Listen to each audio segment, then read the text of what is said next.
فاز فوزا عظیما کہ جو فمن زحزح عن النار وادخل الجنت فقد فاز، جہنم سے بچا لیا گیا، جنت میں داخل کر دیا گیا، وہ کامیاب ہے۔ اللہ تعالیٰ فرما رہے ومن یطع اللہ ورسولہ فقد فاز فوزا عظیما کہ جو اللہ کی اطاعت کرے گا، اللہ کے حکم کے سامنے اپنے آپ کو جھکا دے گا اور رسول کی اطاعت کرے گا، بڑی کامیابی وہ لے گیا۔ وہ لوگ جو ایمان اور اعمال والے ہوں گے ان کے لیے جنت کا داخلہ ہوگا، اور یہ ہے بڑی کامیابی۔ تو اللہ نے اس کامیابی کو حاصل کرنے کے لیے، اس کی تیاری کے لیے تھوڑا سا وقت دیا ہے، دنیا میں ہمیں بھیجا ہے۔ یہ دنیا، اس کا نام ہی دنیا ہے، گھٹیا سی چیز۔ اللہ جو ایسے اکرم الاکرمین جس کے خزانے بھرے ہوئے، اس کو گوارا نہیں کہ یہ دنیا ایک انسان کے لیے بھی یہ ٹھکانہ بن جائے، کیونکہ اس کی تو اللہ کے ہاں کوئی حیثیت نہیں، یہ تو مسافر خانہ ہے، یہ گزرگاہ ہے۔ اصل ٹھکانہ اللہ نے انسان کا جنت بنایا ہے، اور اصل بدلہ اس کی طاعت کا اللہ نے اپنی رضا ورضوان من اللہ اکبر، اور اللہ کی رضا کا تھوڑا سا حصہ حاصل ہو جانا، یہ جنت سے بھی بڑی چیز ہے۔ اس لیے جنتی لوگ جن کے چہرے چمکدار، جن کے لباس بڑے قیمتی 70 جوڑے، اور جن کے محلات بے جوڑ موتیوں کے اور سونے چاندی کی اینٹوں کے، اور جن کے باغات پھلوں سے لدے ہوئے، جن کی جنتوں میں دودھ کی، شراب کی، شہد کی، پانی کی نہریں ہوں گی، اور وہ نعمتوں میں خوش و خرم ہوں گے، اللہ کا شکر ادا کریں گے۔ اللہ فرمائیں گے اس سے بہتر کوئی چیز عطا کروں؟ وہ حیرانگی سے پوچھیں گے اے اللہ اس سے بہتر کیا چیز ہے؟ اللہ فرمائیں گے تم وہ پسندیدہ لوگ ہو اپنے آپ کو پاکیزہ بنا کر آئے۔ اليوم احل علیکم رضوانی فلا اسخط بعدہ علیکم بعدہ ابدا، آج میں اپنی رضا کو واجب کر دیتا ہوں، آج میں اپنی رضا کو واجب کر دیتا ہوں، اور آج کے بعد کبھی تم پر ناراض نہیں ہوں گا۔ یہ سب سے بڑا بدلہ ہوگا، اللہ کی طرف سے انعام ہوگا ایمان اور اعمال والوں کے لیے۔ کامیابی دنیا کا حاصل ہو جانا نہیں، کامیابی تو یہ دنیا، تو اس کا نام دنیا گھٹیا سی چیز، اور اس کی قیمت اللہ کی نظروں میں 2 مچھر کے 2 پروں میں سے 1 پر کے برابر بھی نہیں، اور 7 ارب انسان اس میں بس کر اس پرب کا اربواں حصہ حاصل کرنے کو کامیابی سمجھ رہے ہوں، یہ دھوکہ ہے۔ اس لیے قرآن پاک میں فرما دیا یا ایھا الناس، سارے انسانوں کو یہ خطاب ہے، ان وعد اللہ حق، ہمارے جو وعدے ہیں جنت دینے کے، ہمارے وعدے ہیں تم کو تمہارے اعمال کا بدلہ دینے کے لیے دوبارہ زندہ کیے جانے کے۔ مٹی بن جاؤ گے، مٹی میں گم ہو جاؤ گے، کہاں کہاں تمہارے جسم کے ذرات جائیں گے، ہم دوبارہ تمہارے جسموں کو کامل کریں گے اور تمہیں دوبارہ پیدا کریں گے، روحیں ڈالیں گے، میدان محشر لگے گا، اور تمہیں جنت میں جو ایمان والے ہیں ان کو جنت میں داخل کیا جائے گا۔ تو اس لیے یہ دنیا جو ہے، تو یہ دنیا تو اللہ کے ہاں مچھر کے 2 پروں میں سے 1 پر کے برابر بھی نہیں۔ اگر 1 پر کے برابر بھی ہوتی تو وَلَمَا سَقَى مِنْهَا كَافِرًا شُرْبًا، تو کسی نہ ماننے والے کو، سرکش اور شیطان کو، نافرمان کو اللہ اس دنیا سے 1 گھونٹ پانی بھی نہ پلاتے۔ اس لیے کامیابی کے اسباب کیا ہیں؟ اللہ نے تمام انسانوں کو برابر دیے۔ ان وعد اللہ حق، اللہ کا وعدہ سچا ہے۔ فلا تغرنکم الحیات الدنیا، دنیا کو اپنا وطن نہ سمجھ لینا، دنیا میں اپنی استعدادوں کو، صلاحیتوں کو خرچ نہ کر دینا، ضائع نہ کر دینا۔ دنیا میں تمہارے سانس، تمہاری نشو و نما اور تمہارا رزق، تمہارے لیے پانی، تمہارا لباس، تمہارے یہ عہدے اور زمین کی جتنی چیزیں وہ پہلے سے تمہارے لیے لکھ دی گئیں، اور وہ تمہیں مل کر رہیں گی۔ اس لیے موت ایک دروازہ ہے جس سے سب نے گزرنا ہے، جس سے سب نے گزرنا ہے۔ اس لیے جب ملک الموت آتا ہے اور روح نکالنے لگتا ہے، عزیز و رشتہ دار روتے ہیں، وہ کہتے ہیں رو کیوں رہے ہو؟ میں نے اس کی زندگی کم نہیں کی، اس کے رزق کے، دنیا کے غلوں کے ہر دانے کو دیکھ لیا، اس کے نصیب میں اب کوئی دانہ نہیں رہا، پانی کا کوئی قطرہ نہیں رہا، ہوا کا کوئی جھونکا نہیں رہا، دنیا کی کوئی چیز یہ نعمت اس کے لیے باقی نہیں رہی۔ اب تو اس نے آگے منتقل ہونا ہے اصلی ٹھکانے کی طرف، اس لیے میں لے جا رہا ہوں۔ اور فکر کرو تم اپنی، جب تک ایک ایک سانس لینے والا باقی رہے گا میں دنیا میں آتا رہوں گا۔ اس لیے انسان معمولی نہیں ہے، انسان کو بڑی عظمت اللہ نے دی ہے۔ یہ آسمان جو انسان کی خدمت میں لگا ہوا ہے، یہ ہزاروں کروڑوں سال سے کھڑا ہوا ہے۔ یہ سورج کب سے چل رہا ہے، اس کی عمر کتنی زیادہ ہے، یہ چاند اور دنیا کا نظام کب سے چل رہا ہے، اور یہ انسان کی خدمت کے لیے هو الذی سخر لکم ما فی السماوات وما فی الارض جميعا۔ اے رب کس کس نعمت کے قربان جائیں، آپ پر قربان جائیں۔ اللہ آپ تو یہ فرما رہے ہیں آسمانوں کو، زمینوں کو، سورج کو، چاند کو، جتنی کائنات ہے انسان جنات کے علاوہ، حتیٰ کہ فرشتوں کو تمہاری خدمت کے لیے لگایا۔ جب ان کی بقا ہزاروں سال ہے تو انسان کیا تمہاری زندگی 60-70 سال کی ہے؟ تم افضل ہو، تمہاری زندگی 60-70 سال اور موت آئی اور قصہ ختم؟ ایسا نہیں ہے، ایسا نہیں ہے۔ تم سے پہلے اس ساری دنیا کو مزین کر دیا گیا، زمین کو پیدا کیا گیا، سبزے سے اس کی سبزے کی قالین بچھائی گئی، پانی کو جاری کیا گیا، سورج چاند کا نظام بنایا گیا، تمہیں تھوڑی دیر کے لیے بھیجا اور پھر آخرت کی طرف تم جا رہے ہو، تم ہمیشہ کے لیے ہو۔ یہ تو اللہ کا کرم ہے کہ محنت اور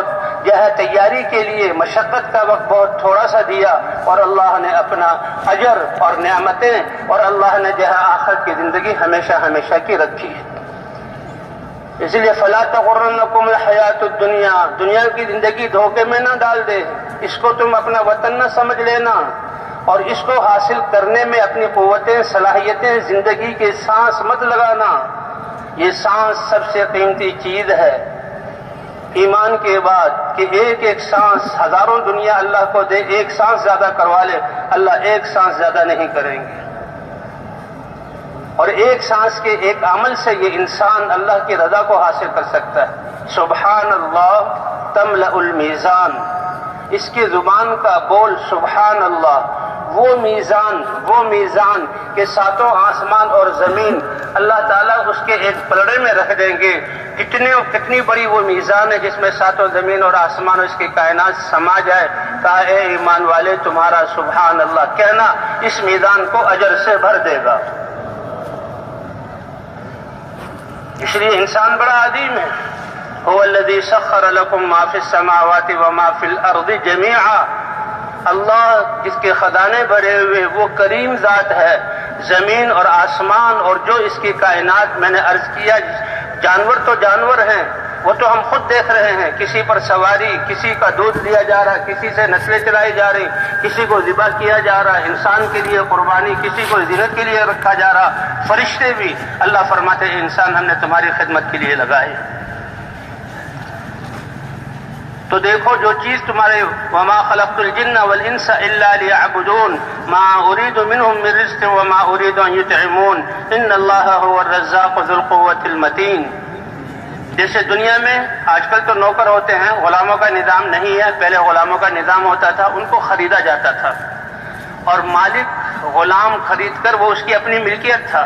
اور غلام سمجھتا تھا کہ یہ میرا آقا ہے، اس نے مجھے پیسے سے خریدا ہے، 24 گھنٹے اور پوری زندگی اس کی خدمت اور اس کی منشا کو پہچاننا، پورا کرنا یہ میری ذمہ داری ہے، باقی میرے اپنے کپڑے کی ذمہ داری مجھ پر نہیں، میرے کھانے کی ذمہ داری مجھ پر نہیں، میرے بستر کی، میرے سونے کی جگہ کی ذمہ داری مجھ پر نہیں، یہ میرا آقا پورا کرے گا۔ جس کا آقا بادشاہ ہے تو وہ شاہی جوڑے دے گا، جس کا آقا وہ کوئی بڑا دنیا دار ہے، دنیا کی بڑی نعمتیں دے گا، درمیانہ آدمی ہے، درمیانہ لباس، درمیانہ کھانا اپنی حیثیت سے دے گا۔ ایک غلام کو یقین ہے کہ میں اس کی غلامی کروں گا، بلکہ اگر میں ایک تو اس کا آرڈر ہے جو میں پورا کر دوں اور اسی کو سر سے ٹال دوں، وہ آقا دیکھتا ہے، اور ایک یہ ہے کہ یہ جو ہے غلام اپنی سب کچھ چاہتوں کو قربان کر کے آقا کی منشا کو پہچانے تو آقا اس کو اپنے قریب کر لے گا۔ جب یہ ایک غلام اپنی ساری چیزوں کی ذمہ داری اپنے آقا پر سمجھتا ہے، حالانکہ وہ اسی کی طرح ایک انسان ہے، تو اللہ نے اپنی عبادت کا حکم دیا، ہم بھی اس کے بندے ہیں، وہ تو ہمارا خالق اور مالک ہے۔ اور عبادت کا مطلب جیسے ابھی عصر کے بعد الا بذکر اللہ تطمئن القلوب، ہر وقت اس بات کو مستحضر رکھنا کہ اللہ ہمارے رب ہے اور ہم اس کے بندے ہیں، اور ہر وقت اس کے حکم کو دیکھنا، اس کے حکم کے مطابق سننا، اس کے حکم کے مطابق بولنا، اس کے حکم کے مطابق دماغ کی سوچ اس کے حکم کے مطابق، ہاتھ سے لینا دینا اس کے حکم کے مطابق، قدموں سے کوئی فاصلہ طے کرنا اس کے حکم کے مطابق، اور اس کے احکام نور سے بھرے ہوئے ہیں، تو اس کے جہاں پورے کرنا یہ مسلمان سمجھتا۔ تو عبادت یہ ہے، عبادت صرف 5 نمازیں نہیں ہیں، یہ تو عبادات میں سے سب سے بڑی عبادت ہے جو انسان کی زندگی کو پاکیزہ بنا کر اللہ کے حکم کی ماننے کی استعداد پیدا کر دے گی۔ تو جہاں اللہ نے عبادت کا حکم دیا، اور عبادت ہر وقت ہر آن ہم نے کرنی ہے، رات اور دن کرنی ہے، ایک سوال پیدا ہوتا ہے، اے اللہ ہم انسان ہیں، ہم رزق کے محتاج ہیں، تو رزق کا معاملہ کیا ہوگا؟ اللہ نے فرمایا ما اريد منهم من رزق، میں نے اس لیے نہیں بھیجا کہ وہ روزی کمانے کا خود بندوبست کرے یا اللہ کے سامنے کچھ کھانا پیش کر دیں، وما اريد ان يطعمون، اللہ کو کچھ بطور عطیے کے دے دیں، اللہ اس سے غنی ہے۔ ان اللہ هو الرزاق ذو القوة المتین، ساری کائنات کو رزق دینے والی ذات اکیلی تنہا اللہ ہے۔ اس لیے جو چیزیں تمہارے لیے لکھ دی گئیں اور تمہیں مل کر رہیں گی، اور اس کے لیے کچھ احکام دیے، اگر کمانے کا حکم ہے تو اللہ کے حکم کے اعتبار سے اس میں لگنا، تو تم اپنی صلاحیتیں جو جس کا ذمہ ہم نے لیا اور ہم دیں گے، سورج کون نکال رہا ہے، ہوائیں کون چلا رہا ہے، زمین کو کس نے تھاما ہوا ہے، آسمان کو کس نے تھاما ہوا ہے، بارشیں کون برسا رہا ہے، ہمارے جسم کی دل کی دھڑکنوں کو کون چلا رہا ہے، خون کو کون رگوں میں دوڑا رہا ہے، اور جتنے بھی اتنے صلاحیتیں جسم کے اندر کے انسان کو کوئی پتہ نہیں، وہ اکیلا اللہ اپنی قدرت سے چلا رہا ہے۔ وَإِن تَعُدُّوا نِعْمَتَ اللَّهِ لَا تُحْصُوهَا، اے اللہ آپ کتنے مہربان، کیا اگر تم اللہ کی نعمتوں کو، یہ 60-70 سال کی زندگی، اب لوگ لگے ہوئے ہیں کہ جسم میں اللہ نے کیا کیا استعدادیں صلاحیتیں، کتنا انسان کے جسم کو چیر پھاڑ لیا گیا، کتنا ایک ایک حصے کو الگ الگ کر دیا گیا، اور اب بھی انسانیت قائل ہے اس بات کی کہ اللہ نے جو نعمتیں اس کے جسم میں رکھی ہیں ابھی ہم ان ساری کو سمجھ نہیں سکے اور نہ ان تک پہنچ سکے۔ اگر اللہ پھر یہ جسم کے اندر کی نعمتیں، پھر جسم کے باہر کی نعمتیں، یہ ہوائیں، یہ سورج، یہ چاند، یہ ستارے، اور یہ ساری مخلوقات، فرمایا گننا شروع کرو تو تم گن نہیں سکتے، شکر کیا ادا کرو گے، اللہ لا تحصوہا، تم اس کا احصاء کر ہی نہیں سکتے۔ اس لیے دنیا کی ساری چیزوں کی ذمہ داری اللہ نے دی اور ہمارے ذمہ کیا کہ آخرت کا بنانا تمہارے اعمال پر رکھا ہے، آخرت بنے گی تمہارے عمل پر۔ اس لیے اللہ تعالیٰ نے آخرت جو کامیابی کی جگہ ہے اور اللہ کا مہمان خانہ ہے اور وہ انسان کا ٹھکانہ ہے، اس کو حاصل کرنے کے لیے اللہ نے اسباب سب کو برابر دیے ہیں۔ دنیا کی ضروریات کے لیے کارخانے ہیں، کارخانوں سے، مشینوں سے چیزیں بن رہی ہیں۔ کوئی دنیا کا بڑے سے بڑا کارخانہ، چاہے وہ بہت قیمتی انجن بنا رہا ہو، بہت قیمتی ہتھیار بنا رہا ہو، یعنی تھوڑے سے وقت میں اتنی زیادہ چیزوں کو بنا نہیں سکتا جتنے یہ انسان اعمال کو اپنے جسم سے کر سکتا ہے۔ اب دیکھنے میں تو ہم اس میدان میں بیٹھے ہوئے ہیں،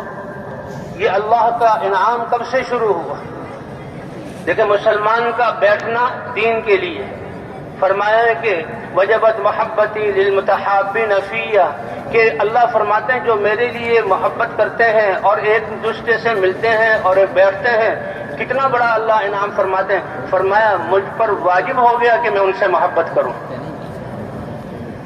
نماز پڑھی ہے، نماز پڑھنے کے بعد ہم بیٹھے ہیں، مسلمانوں کے مجمع کے ساتھ بیٹھے ہوئے ہیں، اور جب تک بیان چلے گا اللہ کے امر کے لیے بیٹھنا ہے اور اللہ کے امر کے لیے جدا ہونا ہے کہ بھئی ابھی نماز کا وقت ہے، اب بیٹھنا نہیں، اب تو اذان ہو گئی، وضو کرو، نماز کی تیاری کرو، نماز کے لیے آ جاؤ۔ فرمائے وہ دو آدمی جو اللہ کے لیے آپس میں ایک دوسرے سے محبت کریں، یہ تو لاکھوں کا مجمع ہے، اللہ کے امر پر جمع ہو اور اللہ کے امر پر جدا ہو، اور اس جدائی جمع ہونے پر محبت کی کیفیت میں ہو، جدا ہونے پر جو غم ہوتا ہے اس کو برداشت کریں۔ فرمایا یہ دو آدمی صرف آپس میں ایسے ہوں تو فرمایا قیامت کے دن جب کوئی سایہ نہیں ہوگا تو ایسے دو آدمیوں کو میں اپنے سائے عرش کا سایہ عطا فرماؤں گا۔ اظلهم فی ظلی یوم لا ظل الا ظلی، جس دن کوئی سایہ نہیں ہوگا اپنے جو ہے وہ عرش کے سائے میں جگہ دوں۔ سبعۃ یظلهم اللہ فی ظلہ یوم لا ظل الا ظلہ۔ 7 قسم کے کروڑوں انسان ایسے ہوں گے ہر قسم میں کہ اللہ تعالیٰ عرش کے سائے کے نیچے جگہ دیں گے، اور ان کروڑوں انسانوں میں سے 2 انسان وہ ہوں گے جن نے اللہ کے لیے آپس میں تعلق جوڑا ہو، اللہ کے لیے محبت کی ہو، اللہ کے لیے جمع ہوتے ہوں اور اللہ ہی کے لیے جدا ہوتے ہوں۔ اس لیے جو آخرت کا سرمایہ اس کے اسباب اللہ نے سب کو برابر دیے، اور انسان سب سے قیمتی مشین ہے جس سے ہر وقت اعمال صادر ہوتے ہیں، اور ایک ایک وقت میں کتنے اعمال صادر ہوتے ہیں۔ ہمارا اس میدان میں مل کر بیٹھنا یہ ایک عمل، اللہ کی بات کو سننا یہ دوسرا عمل، دماغ سے اس کے لیے اپنے آپ کو تشکیل کرنا اور طاعت کے لیے تیار کرنا یہ الگ عمل۔ یہ سارے ہر عمل ایسا کہ 7 زمین اور آسمان اس کے پاسنگ میں بھی نہیں آ سکتے۔ تو اس لیے انسان ایک وقت میں کئی اعمال کر سکتا ہے۔ کہہ رہے مسلمان جب اذان کو سنتا ہے اور نماز کے لیے جاتا ہے، سب سے پہلے جب وہ وضو کی طرف آتا ہے تو وضو کرنے لگتا ہے، تو وضو کرنے سے اس کے گناہ جھڑتے ہیں۔ اور وضو کرنے کی وجہ سے ایک دفعہ صحابہ نے پوچھا یا رسول اللہ، قیامت میں تو خرب انسان ہوں گے، 7 ارب انسانیت تو اب ہے، اور قیامت تک کتنے انسان آئیں گے اور پہلے کتنے گزر گئے، اور 1,24,000 یا 2 لاکھ انبیاء ہوں گے اور ان کی امتیں ہوں گی، آپ اپنی امت کو کیسے پہچانیں گے؟ اللہ کے رسول صلی اللہ علیہ وسلم نے فرمایا کیا بہترین مثال دی، ہر ایک کی سمجھ میں آنے والی، دیہاتی ہو یا شہری ہو، ان پڑھ ہو یا پڑھا ہوا۔ فرمایا بتاؤ ایک بہت بڑا میدان ہو اور وہ گھوڑوں سے بھرا ہوا ہو، گھوڑوں کے رنگ مشکی رنگ ہوں یا کالے رنگ کے ہوں، اور کچھ گھوڑے ایسے ہوں جس کو اردو میں پنکلیان کہتے ہیں، چہرہ پورا چمکتا ہوا سفید اور گھٹنے تک اس کے چاروں ٹانگیں سفید۔ کیا یہ آدمی ان کالے اور مشکی گھوڑوں میں سے اپنے گھوڑوں کو نہیں پہچان لے گا؟ کیا زبردست مثال اللہ کے رسول نے بیان کی۔ صحابہ اشش کر اٹھے اور کہنے لگے یا رسول اللہ کیوں نہیں پہچانے گا؟ فرمایا سن لو، تم جو اللہ کا امر نماز ادا کرنے کے لیے دنیا میں گرم پانی سے ٹھنڈے پانی سے مشقت کے وقت میں جو وضو کرو گے، اب یہ وضو تو وسیلہ ہے، ابھی نماز جو مقصود ہے اس کا ذریعہ ہے یہ، اس وسیلے پر اللہ تمہیں یہ اجر عطا فرمائیں گے کہ تمہارے اعضائے وضو چمک رہے ہوں گے، اور میں اس چمک سے تم کو پہچانوں گا کہ یہ میری امت ہے۔ پہلی امتوں کو وضو تھا لیکن یہ فضیلت ان کے لیے، یہ خاص اس امت کی فضیلت ہے۔ حضرت عقبہ ابن عامر رضی اللہ تعالی عنہ جس جماعتوں میں نکلتے ہیں 12 کی تعداد، 2 کی خدمت، یہ سب سیرت سے لیا ہوا۔ وہ کہتے ہیں میں بھی اپنے قبیلے سے 12 آدمی کی جماعت کے ساتھ آیا، تو آ کر مدینے میں حضور کی مجلسوں میں بیٹھنا ہے، ان سے علم سیکھنا ہے، اس لیے 2 آدمیوں کو یا 1 کو خدمت میں لگایا جاتا اور باقی حضور کی مجلس میں بیٹھ جاتے۔ تو خدمت کیا تھی؟ اونٹوں کو جنگل لے جانا، اونٹوں کو چرانا، ان کو پانی پلانا، ان کو پھر آ کر جہاں ٹھکانا ہے باڑہ اس میں باندھ دینا۔ تو یہ ہماری 2 آدمی کی خدمت تھی، باقی 10 آدمی مسجد نبوی میں بیٹھے ہوئے۔ اب جب بیٹھے ہوئے ہیں تو میں فارغ ہوا اپنی خدمت سے، شام کو جب اونٹوں کو لا کر باڑے میں باندھ دیا تو مسجد نبوی کی طرف گیا، وضو کیا، نماز مسجد میں گئے، بیٹھ گئے۔ اللہ کے رسول صلی اللہ علیہ وسلم حدیثیں ارشاد فرما رہے تھے اور فرمائیں کہ جو بات میں نے سنی حضور صلی اللہ علیہ وسلم سے میں تو بہت حیران رہ گیا۔ اللہ کے رسول صلی اللہ علیہ وسلم کیا کہہ رہے ہیں کہ جو آدمی اچھی طرح وضو کر لے اور وضو کر کے پھر 2 رکعت نماز اللہ کے رضا کے لیے پڑھے تو وضو کرنے اور 2 رکعت نماز پڑھنے سے جنت اس کے لیے واجب ہو گئی، جنت اس کے لیے واجب ہو گئی۔ جنت کا محل یہ دنیا کے جو ہے 5 مرلے کے مکان، جو ہے 100 گز کے مکان اور 200 گز کے مکان، ساری انسان کی ساری زندگی کی پونجی لگ جاتی ہے اور تھوڑے سے عرصے کے لیے مکان بنتا ہے اور کچھ دنوں کے بعد اس میں ٹوٹ پھوٹ شروع ہو جاتی ہے. کبھی پانی کا نظام خراب، کبھی سیوریج کا نظام خراب، کبھی بجلی کا نظام خراب، پھر خرچے پر خرچے. اور جنت کا محل فرمایا جو آدمی اچھی طرح وضو کرے اور خالص اخلاص کے ساتھ 2 رکعت نماز پڑھے، جنت کا محل اس کے لیے واجب ہو گیا. تو صحابی نے کہے واہ واہ، اللہ کتنے کریم ہے، اور ایسے عمل پر، آسان عمل، چھوٹا عمل نہیں ہے، بہت بڑا عمل ہے، آسان عمل پر جس میں کوئی دیر بھی نہیں، اتنا بڑا جہاں اجر ہے. میں خوشی میں واہ واہ کرنے لگا. تو وہ تو حضور کی طرف متوجہ تھے، باتیں سن رہے تھے، یکسو تھے.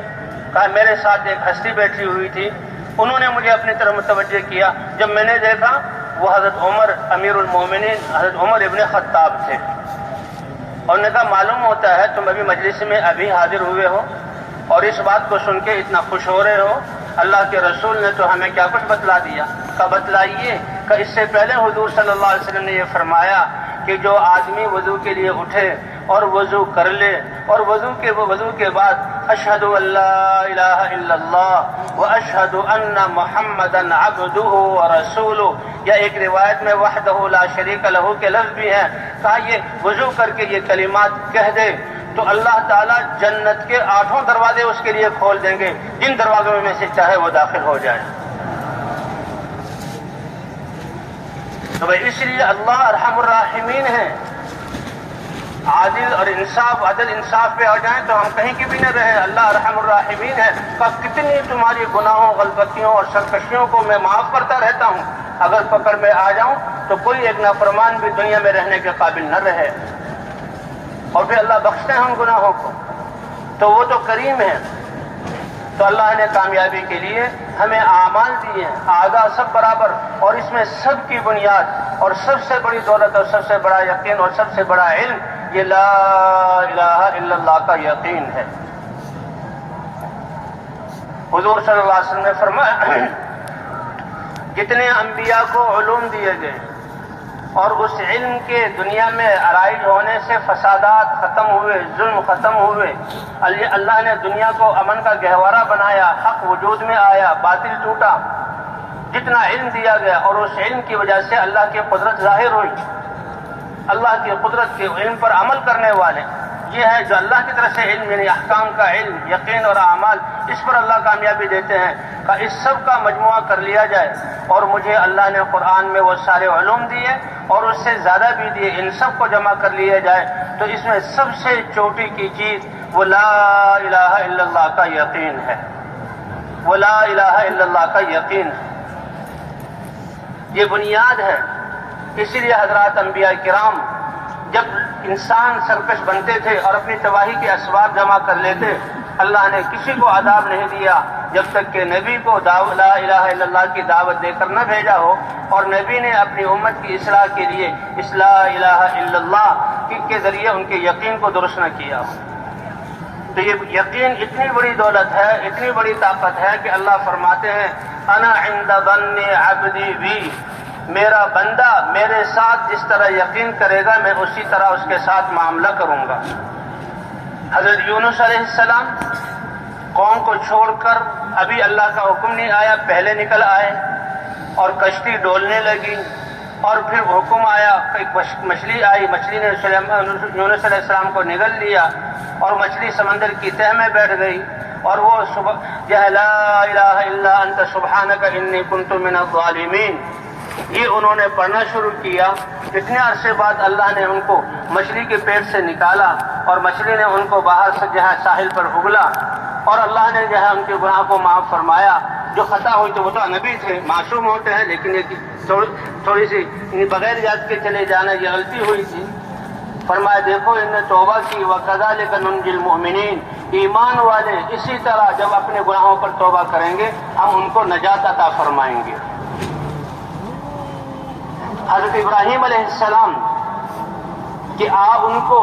نمرود اور پوری قوم نے ایک وادی جو ہے آگ سے بھری، ایندھن سے بھری، اس کو آگ لگائی اور ابراہیم علیہ السلام کو رسیوں سے باندھ کر منجنیق میں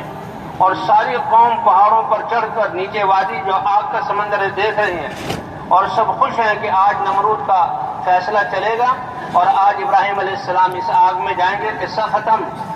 لیکن یہ تو اللہ کی ڈھیل ہے، کرنے والے اللہ تعالی ہیں۔ جی ہاں، وَلِلَّهِ الْأَمْرُ مِنْ قَبْلُ وَمِنْ بَعْدُ، پہلے بھی اور اب بھی اور ہمیشہ سارا معاملہ کس کے ہاتھ میں ہے؟ اللہ کے ہاتھ میں۔ اور ابراہیم علیہ السلام کیونکہ اللہ کی طرف داعی ہیں، رسول ہیں، اللہ کی ذات پر ایسا یقین کہ جو اللہ چاہیں گے ہوگا وہ، اور جو اللہ نے میرے بارے میں حکم دیا اس کامیابی اسی میں ہے، چاہے ظاہری طور پر میں جل کر خاک ہو جاؤں تو کامیابی اس میں، اللہ کے امر کو پورا کرنا۔ لا الہ الا اللہ، اللہ کے علاوہ کوئی عبادت کے لائق نہیں، اللہ کے علاوہ ہمارا کوئی مطلوب نہیں، اللہ کے علاوہ ہمارا کوئی مقصود نہیں، اللہ کے علاوہ ہمارا کوئی محبوب نہیں۔ رزق دینے والے ہیں تو اللہ، اور حفاظت کرنے والے ہیں تو اکیلے اللہ۔ تو یہ یقین اتنی بڑی دولت ہے کہ آگ کا سمندر ہے، ابراہیم علیہ السلام کو رسیوں میں باندھا ہوا ہے، منجنیق، بھائی اتنی سی دیر ہے کہ ہینڈل کو کھینچا جائے اور ابراہیم علیہ السلام جھٹکے سے فضاؤں میں ہو کر آگ میں چلے جائیں، لیکن اس منظر سے ذرہ برابر متاثر نہیں کہ ہوگا وہ جو اللہ چاہیں گے اور اللہ کے امر میں کامیابی۔ فرشتوں تک آ گئے اور فرشتے نے پوچھا اگر ہماری ضرورت ہو تو ہمیں کہیے، یہ بارش کا فرشتہ ہے، بارش برسا کر آگ کو بجھا دیں، ان کی اسکیم فیل ہو جائے۔ یہ پہاڑوں کا فرشتہ ہے، یہ پہاڑوں کو لے کر، یہ پہاڑوں کے جہاں تو اوپر بیٹھے ہوئے ہیں، چوٹی تک چڑھے ہوئے، پہاڑوں کو مسل کر ان کو پیس کے رکھ دیں، اور اگر اللہ چاہیں تو ہوا چلا کر ہوا سے آگ کے ذریعے انہی کو ہلاک کر دیں۔ تو ابراہیم علیہ السلام نے کیا فرمایا کہ اگر اللہ نے تمہیں حکم دیا ہے تو وہ تمہارے رب کا حکم ہے، اس کو مانو، اس میں میرا کیا دخل ہے؟ کہیں حکم تو نہیں دیا، اجازت لے کر آئے ہیں، کہ پھر میرا اور اللہ کا معاملہ میرے اور اللہ کے درمیان چھوڑ دو، اللہ جان رہے ہیں میرے حال کو، اللہ کا میرے حال کو جاننا یہی میرے لیے کافی ہے۔ اور آخری کلمہ حسبی اللہ نعم الوکیل،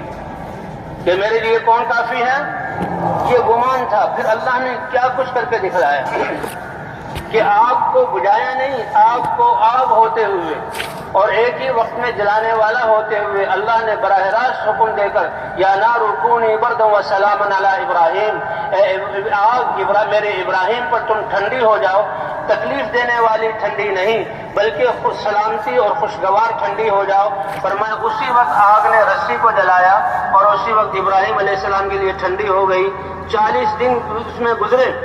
اور ایک روایت میں آتا ہے کہ ان کی جو اہلیہ وہ کہنے لگی میں بھی تمہارے پاس آ جاؤں، تو کہا کہ تم ہی یہ جو کلمہ پڑھتے کلمے والی تھی آ جاؤ، وہ آ گئے، تو آگ نے ان کو بھی جو ہے اس کو جلایا نہیں۔ اور اس پر فرعون نمرود کی اسکیم ناکام ہوئی، اور نمرود نے ہاتھ جوڑے کہ یہ تو تمہارا مسئلہ چل جائے گا، میری اسکیم ناکام ہو جائے گی، لہذا تم یہاں سے نکل جاؤ۔ پھر وہاں سے ابراہیم علیہ السلام نکل کر شام کے علاقے میں آئے تھے۔ تو یہ ایمان اور اللہ کی ذات پر یقین کہ اللہ کے امر میں کامیابی ہے، کامیابی دینے والے اللہ ہیں۔ اسی طرح حاجر علیہ السلام کے بارے میں حکم ہوا، اے ابراہیم اپنی اس جوان بیوی کو اور اس بچے کو، اتنا عظیم بچہ کہ جس کی پشت سے سب سے بڑے نبی آئیں گے، حضرت محمد صلی اللہ علیہ وسلم، دودھ پیتا بچہ، ان کو ہمارے امر سے لو اور ہمارے حکم کی بنا پر ان کو لے کر چلو۔ شام کا لہلاتے کھیت اور لہلاتے باغ، ٹھنڈے جہاز، فضائیں اور نہریں اور پھل، ان سب اور آبادی، ان سب کو چھوڑ کر چلو۔ اردن کے دشت آئے، کہا ابھی آگے چلو، حجاز کے سنگلاخ پہاڑ آئے، کہا ابھی اور چلو، اور بڑے بڑے کالے رنگ کے پہاڑ، اور وہاں ایک وادی اور ٹیلا کہ اس اپنی بیوی کو اور دودھ پیتے بچے کو یہاں پر چھوڑ دو۔ اب مہینے کا یہ سفر تھا، اللہ کے رسول انبیاء تو اپنے گھر والوں کے ساتھ سب سے زیادہ اچھے اخلاق والے ہوتے ہیں، تو بولنا چالنا بہت خوب، لیکن یہاں پر آ کر ابراہیم علیہ السلام نے بیوی کو اتارا اور وہ تھیلا دیا جس میں کھجوریں تھیں اور پانی کا مشکیزہ دیا، اونٹ سے اترے نہیں، اجازت نہیں، اور نکیل کو موڑ کر جیسے اب جانے لگے ہیں، کسی کو منزل پر پہنچا کر جانے لگے ہیں۔ حاجر علیہ السلام حیران ہوئی اور فطرتاً یہ سوال کیا، یہاں چھوڑ کر جا رہے ہیں؟ کس کے حوالے کر کے جا رہے ہیں؟ کیوں چھوڑ کر جا رہے ہیں؟ کہاں چھوڑ کر جا رہے ہیں؟ یہ 2-3 سوال، لیکن ابراہیم علیہ السلام جواب نہیں دے رہے۔ کیونکہ نبی کی صحبت میں رہی تھی، ایمان بنا ہوا تھا، سمجھتی تھی، فوراً دل میں یہ خیال آ گیا کہ اللہ کے رسول یہ تو خلیل ہیں، اللہ کے امر کے بغیر یہ کام نہیں کر سکتے، تو زبان سے پوچھ لیا اللہ امرک بہذا، کیا اللہ نے آپ کو اس کا حکم دیا کہ میں جوان عورت اور میرا یہ دودھ پیتا بچہ، کتنے دشت پیچھے گزرے آبادیاں نہیں، کتنے پہاڑ گزرے زندگی کے آثار نہیں، اور اس علاقے میں آ کر کوئی انسان بھی نہیں، یہاں تو درخت تو دور کی بات ہے، کوئی درخت نہیں، پودا بھی یہاں پر نہیں ہے، غیر ذی زرع، پانی کا نام و نشان نہیں، ہلاکتوں کے اسباب سارے ہیں اور زندگی کے اسباب کون نہیں، اللہ امرک بہذا، کیا اللہ نے آپ کو اس کا حکم دیا؟ ابراہیم علیہ السلام نے اشار براسہ النام، سر سے اشارہ کیا اور زبان سے ہاں کہا کہ اللہ کے امر پر اتنا بڑا اقدام کر رہا ہوں۔ وہ عورت مطمئن ہو گئی اور فوراً جواب میں کہا پھر آپ جائیے، اذن لا یضیعن اللہ، آپ کا مجھے اور اپنے اس بچے کو اس وادی غیر ذی زرع میں چھوڑنا اللہ کے امر کی بنیاد پر ہے، اور میرا یہاں رہنا بھی اللہ کے امر کی بنیاد پر ہے، تو اس لیے اب اللہ ہمیں ہرگز ضائع نہیں کرے گا۔ اور پھر اللہ نے اس کی لاج رکھی کہ کیسے اللہ کے امر کی بنیاد پر رکی، اس لیے کہا جاتا ہے اللہ کے امر میں کامیابی امتحان کے لیے اللہ مناظر ایسے قائم کرتے ہیں کہ کچھ نہیں ہے، لیکن اللہ کی قدرت تو سب سے بڑی چیز ہے۔ اللہ نے آب زمزم دیا اور بچے کی اس حال میں تربیت کی کہ دیکھو بچوں کی اولادوں کی تربیت کے لیے نہ بڑے بڑے گھروں کی ضرورت ہے، نہ بڑے بڑے جو ہے وہ اسباب کی ضرورت ہے، نہ بچوں کے لیے اچھے کپڑے کھلونے کی ضرورت ہے، وہ تو ایمان کی ضرورت ہے کہ ایمان کی بنیاد پر یہ ایک عورت اس کی تربیت کر رہی ہے۔ پھر کتنا بڑا حکم آیا اسماعیل علیہ السلام کے بارے میں کہ 12 سال تک اس بچے کو پوچھا نہیں، اور 12 سال کے بعد اللہ کا حکم آیا، اے ابراہیم خواب میں دکھایا کہ اپنے بچے کو چھری سے ذبح کر رہے ہیں۔ 3 دن کے بعد سمجھ گئے کہ اللہ کا یہ امر ہے، چھری لے کر چلے اور یہاں پر آئے اور بیوی سے کہا میرے بچے کو تیار کرو۔ انہوں نے اس بچے کی ان حالات میں ایسی تربیت کی کہ جب بچے کو لے کر پہاڑوں کے پیچھے گئے اور بچے کو سامنے کھڑا کیا اور کھڑا کر کے چھری دکھلائی اور کہا دیکھو میں اللہ کا رسول اور خلیل ہوں، اللہ نے یہ حکم دیا ہے کہ تمہاری گردن کاٹو اس چھری سے، بتاؤ تمہارا کیا خیال ہے؟ ماں نے بچے کو اللہ کے حکم پر قربان ہونا اور اللہ کے امر کی وہ عظمت بتلائی تھی کہ بچہ خوشی سے اچھل گیا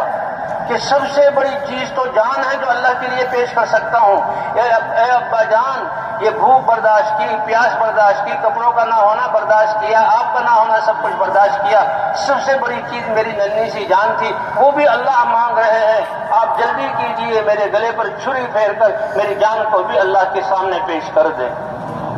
یا ابتی، اتنے پیارے القاب، او پیارے ابا جان، افعل ما تؤمر، جو حکم دیا گیا کر لیجیے۔ اپنے اس ننھے سے چھوٹے سے بچے کو اللہ کے حکم پر صبر کرنے والا اور جان نکلنے کی، چھری چلنے کی تکلیف پر صبر کرنے والا پائیں گے۔ بس اللہ نے یہی امتحان لینا تھا۔ اللہ نے اپنی کتنی بڑی قدرت کا اظہار کیا، جیسے یہ عورت بغیر زندگی کے کوئی سبب نہیں اور ہلاکت کے سارے اسباب اللہ کے امر پر رکے، تو اللہ نے کیسے ان کو آب زمزم دے کر قیامت تک اس آب زمزم کے ذریعے کتنے ارب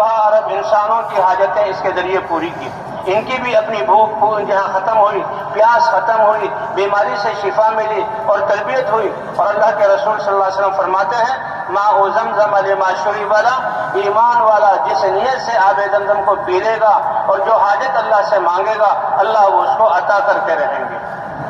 علم والے علم حاصل ہونے کے لیے مانگیں گے، اور جو ہے بھوکے جو ہے وہ بھوک دور کرنے کے لیے اس پانی کو پئیں گے، پیاسے پیاس دور کرنے کے لیے پئیں گے، بیمار بیماریوں کو دور کرنے کے لیے پئیں گے۔ اللہ کی ذات پر یقین ہوگا۔ واقعات ہیں کہ جو اللہ کے رسول نے فرمایا کتنی حاجتوں کو اللہ نے پورا کیا، اور یہ اس عورت کی قربانی پر اللہ نے یہ نعمت انسانیت کو عطا فرمائی۔ اب یہ اللہ کا امر، اب یہ دلیل ہے اس بات کی کہ تربیت کرنے میں انسان یہاں ثواب کا محتاج نہیں ہے، تربیت میں تو اللہ کی ذات پر ایمان اور یقین اور اللہ کی محبت۔ اور ابراہیم علیہ السلام چھری پھیر رہے ہیں کہ نبی کے بازو میں 4000 آدمیوں کی طاقت ہوتی ہے، نبی کے بازو میں 4000 آدمی کی طاقت ہوتی ہے، اس طاقت سے چھری پھیرے، چھری کاٹ نہیں رہی، ایک دعا غصہ بھی آیا، پتھر پر ہمارا پتھر ٹوٹا، لیکن جب زور لگایا پھر اللہ نے جو ہے اپنی قدرت کا اظہار کیا کہ ابراہیم علیہ السلام کی آنکھوں میں تو پٹی بندھی ہوئی تھی،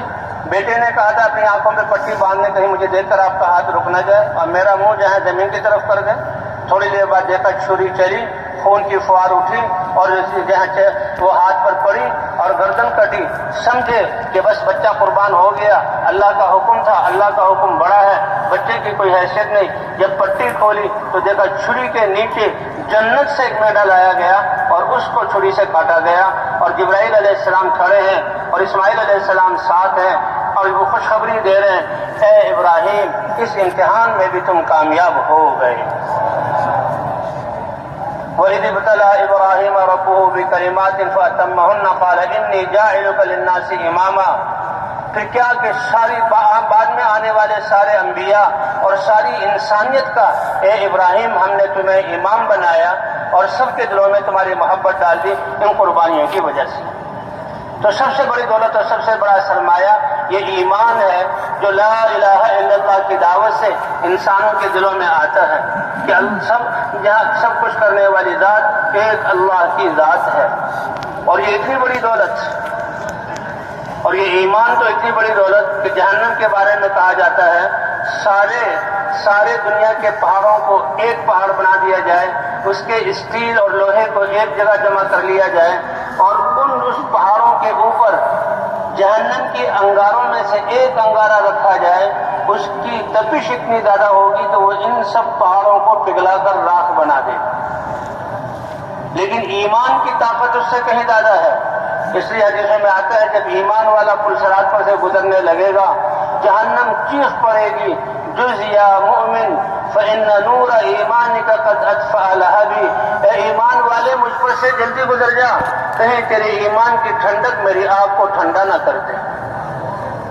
اس لیے حضرات انبیاء کرام سب سے پہلے دعوت دے کر اس ایمان کو بناتے ہیں اللہ کی ذات پر یقین کہ کرنے والی ذات اکیلی اللہ کی ہے، پھر اللہ سے وہ محبت کرنے والے بنتے ہیں، پھر اللہ کے احکام اترتے ہیں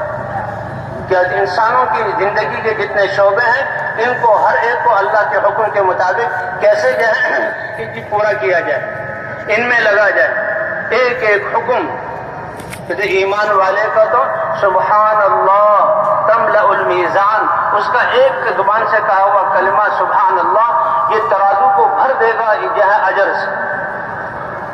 تو اس کے بعد ایمان کے بعد اللہ نے پورا دین دیا، اور ہمیں اللہ تعالیٰ نے نماز جیسا فریضہ عطا فرمایا۔ یہ نماز اللہ کا حکم کہتے پورا دین جو ہے یہ اللہ کے احکام ہیں، تجارت میں، زراعت میں اور عبادات میں۔ حج ہے تو وہ زندگی میں ایک مرتبہ، اور زکوٰۃ، اور وہ بھی حج بھی مالداروں پر جو علماء شرائط بتاتے ہیں آنے جانے کا خرچہ اور گھر والوں کے لیے سارے انتظامات، راستے امن والے ہوں پھر حج کیا جائے، اور ایک دفعہ فرض ہے یہ زندگی میں، اور چند لوگوں پر، باقی لوگ جن پر حج فرض نہیں ہے۔ اور زکوٰۃ ہے وہ بھی مالداروں پر سال میں ایک مرتبہ، اور مال کا 40واں حصہ اس کا تعلق مال سے ہے۔ روزے ہیں، اور روزے جو ہے 12 مہینوں میں سے ایک مہینے، اور وہ بھی دن کے وقت میں 24 گھنٹوں میں سے آدھا وقت روزے کا، وہ سال میں ایک دفعہ، وہ سب پر فرض ہے سوائے عذر والوں کے۔ تو یہ جو ہے سال میں ایک مرتبہ نماز اللہ کا وہ حکم ہے کہ جس کے ذریعے سے انسان اپنی بندگی کو ظاہر کرتا ہے۔ 5 دفعہ اپنے ساری چیزوں کو چھوڑ کر اللہ کے گھر میں آنا اور نماز میں کھڑا ہونا، اور یہ ہر حال میں فرض ہے نماز۔ بیمار ہو کھڑے ہو کر نہ پڑھ سکتا ہو تو بیٹھ کر پڑھے، بیٹھ کر نہ پڑھ سکتا ہو تو لیٹ کر پڑھے، اشارے سے پڑھے، جب تک کہ عقل فیل نہ ہو جائے یا بے ہوش نہ ہو جائے نماز معاف نہیں ہے۔ حتیٰ کہ حالت جنگ میں بھی یہ نماز اللہ کو اتنی پیاری ہے کہ 5 دفعہ اللہ کے در پر یہ حاضری دے، اللہ سے ملاقات ہو، کیونکہ نماز ایمان والے کی معراج ہے۔ تو حالت جنگ میں بھی نماز جو ہے یہ معاف نہیں ہے۔ اللہ کے رسول صلی اللہ علیہ وسلم اپنے صحابہ کے ساتھ عصفان مقام میں پہنچے، سامنے جو ہے مشرکین تھے، جنگ کی صورت بن گئی، تو صحابہ حضور جب ظہر کی نماز کا وقت آیا، حضور صلی اللہ علیہ وسلم نے اسی میدان میں سارے صحابہ کرام کو جماعت کے ساتھ ظہر کی نماز پڑھائی۔ اب جب انہوں نے نماز پڑھ لی تو کافر چوکنے ہوئے کہ ہم سے بڑی غلطی ہو گئی، یہ نماز میں تو مسلمان اللہ کی طرف ایسے متوجہ ہو جاتا ہے کہ اس کو دائیں بائیں کی خبر نہیں ہوتی، تو ہمارے لیے ان کو نقصان پہنچانے کا بہت اچھا موقع تھا۔ تو ان کو افسوس ہوا اس بات کا، لیکن وہ آپس میں کہنے لگے کوئی بات نہیں، یہ مسلمان ہیں، ایک اور نماز آنے والی ہے عصر کی نماز، اور وہ ان کو اپنی اولادوں سے بھی زیادہ محبوب ہے، اور یہ نماز میں داخل ہوں گے تو ہم ان کو نقصان پہنچا سکتے ہیں۔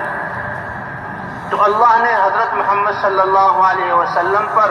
حالت جنگ میں جبکہ دشمن چوکنا ہو کر نقصان پہنچاتا ہو صلاۃ الخوف اتار دی کہ اے نبی آپ ان کی امامت کروائیں، اور اس طرح کروائیں کہ آدھے آپ کے صحابہ دشمنوں کے سامنے ہوں اور آدھوں کو آپ ایک رکعت پڑھائیے، اور پھر یہ ان کے دشمن کے سامنے کھڑے ہو جائیں، اور جو دشمن کے سامنے تھے وہ آپ کے پیچھے آ کر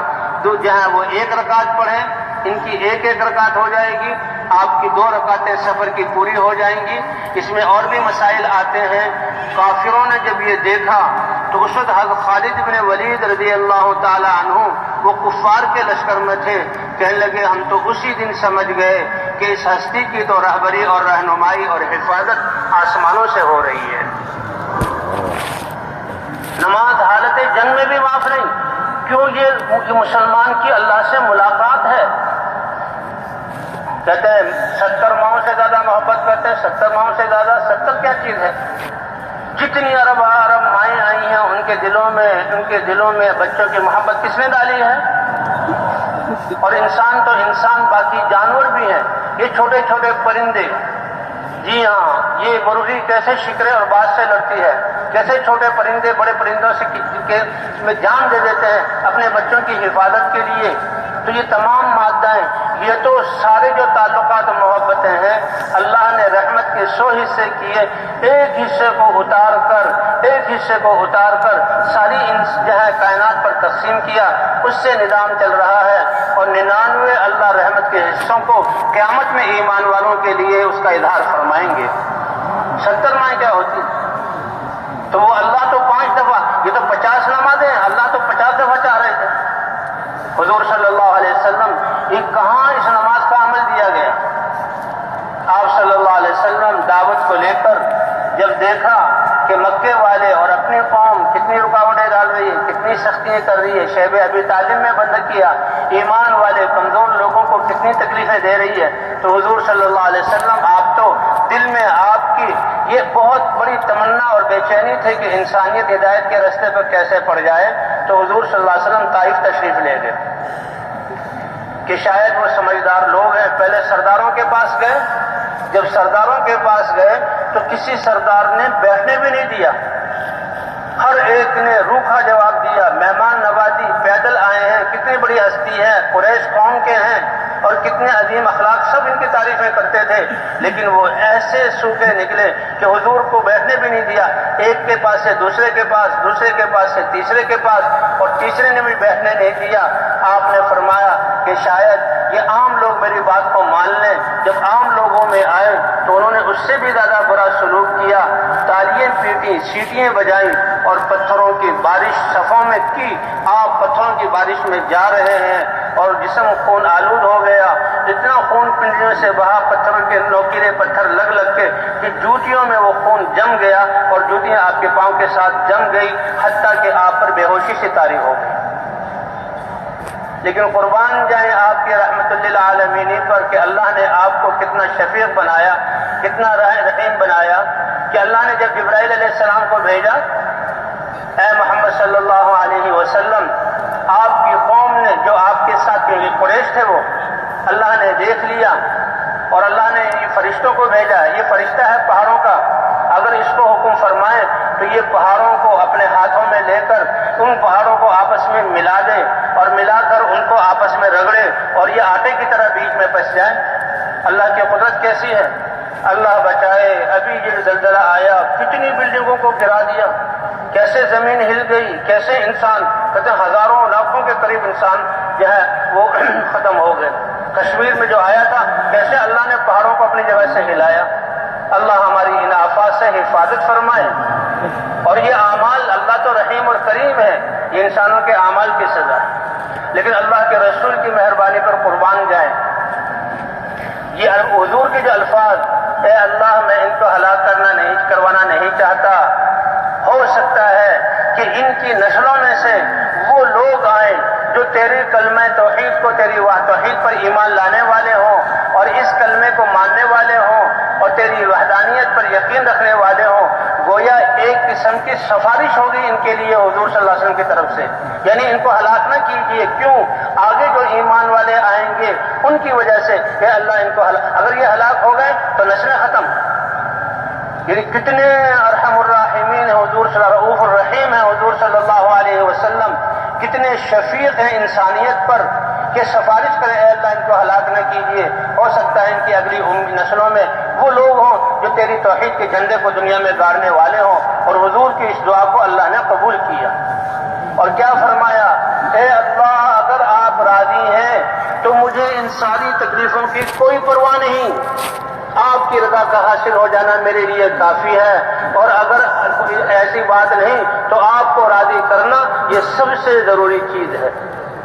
اور علماء فرماتے ہیں اسی کی بنا پر اللہ تعالیٰ نے حضور صلی اللہ علیہ وسلم کو معراج جیسا اعزاز بخشا۔ اور معراج کا خلاصہ کیا ہے کہ جو حضور صلی اللہ علیہ وسلم واپس تشریف لائے تو اللہ نے اس امت کے لیے نمازوں کا فریضہ جہاں عطا کیا۔ تو شروع میں جب حضور صلی اللہ علیہ وسلم جہاں تشریف لائے، آسمانوں سے آ رہے تھے تو 50 نمازیں اس امت کو دی تھی۔ 50 نمازیں،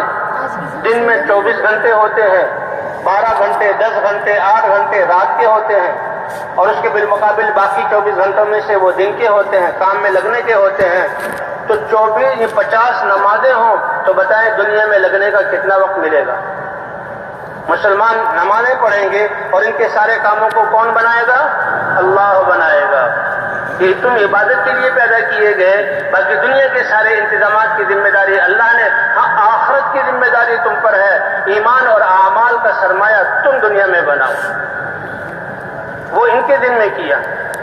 وہ تو موسیٰ علیہ السلام کے پاس سے گزرے، حالات پوچھے کہ 50 نمازیں ملی ہیں، 9 دفعہ انہوں نے واپس کروایا کہ نماز کم کروائیں، ہر دفعہ میں 5 نمازیں کم ہوئیں، 9 دفعہ میں 45 نمازیں کم ہو گئی۔ حضور صلی اللہ علیہ وسلم اپنی امت کے لیے 5 نمازیں لے کر آئے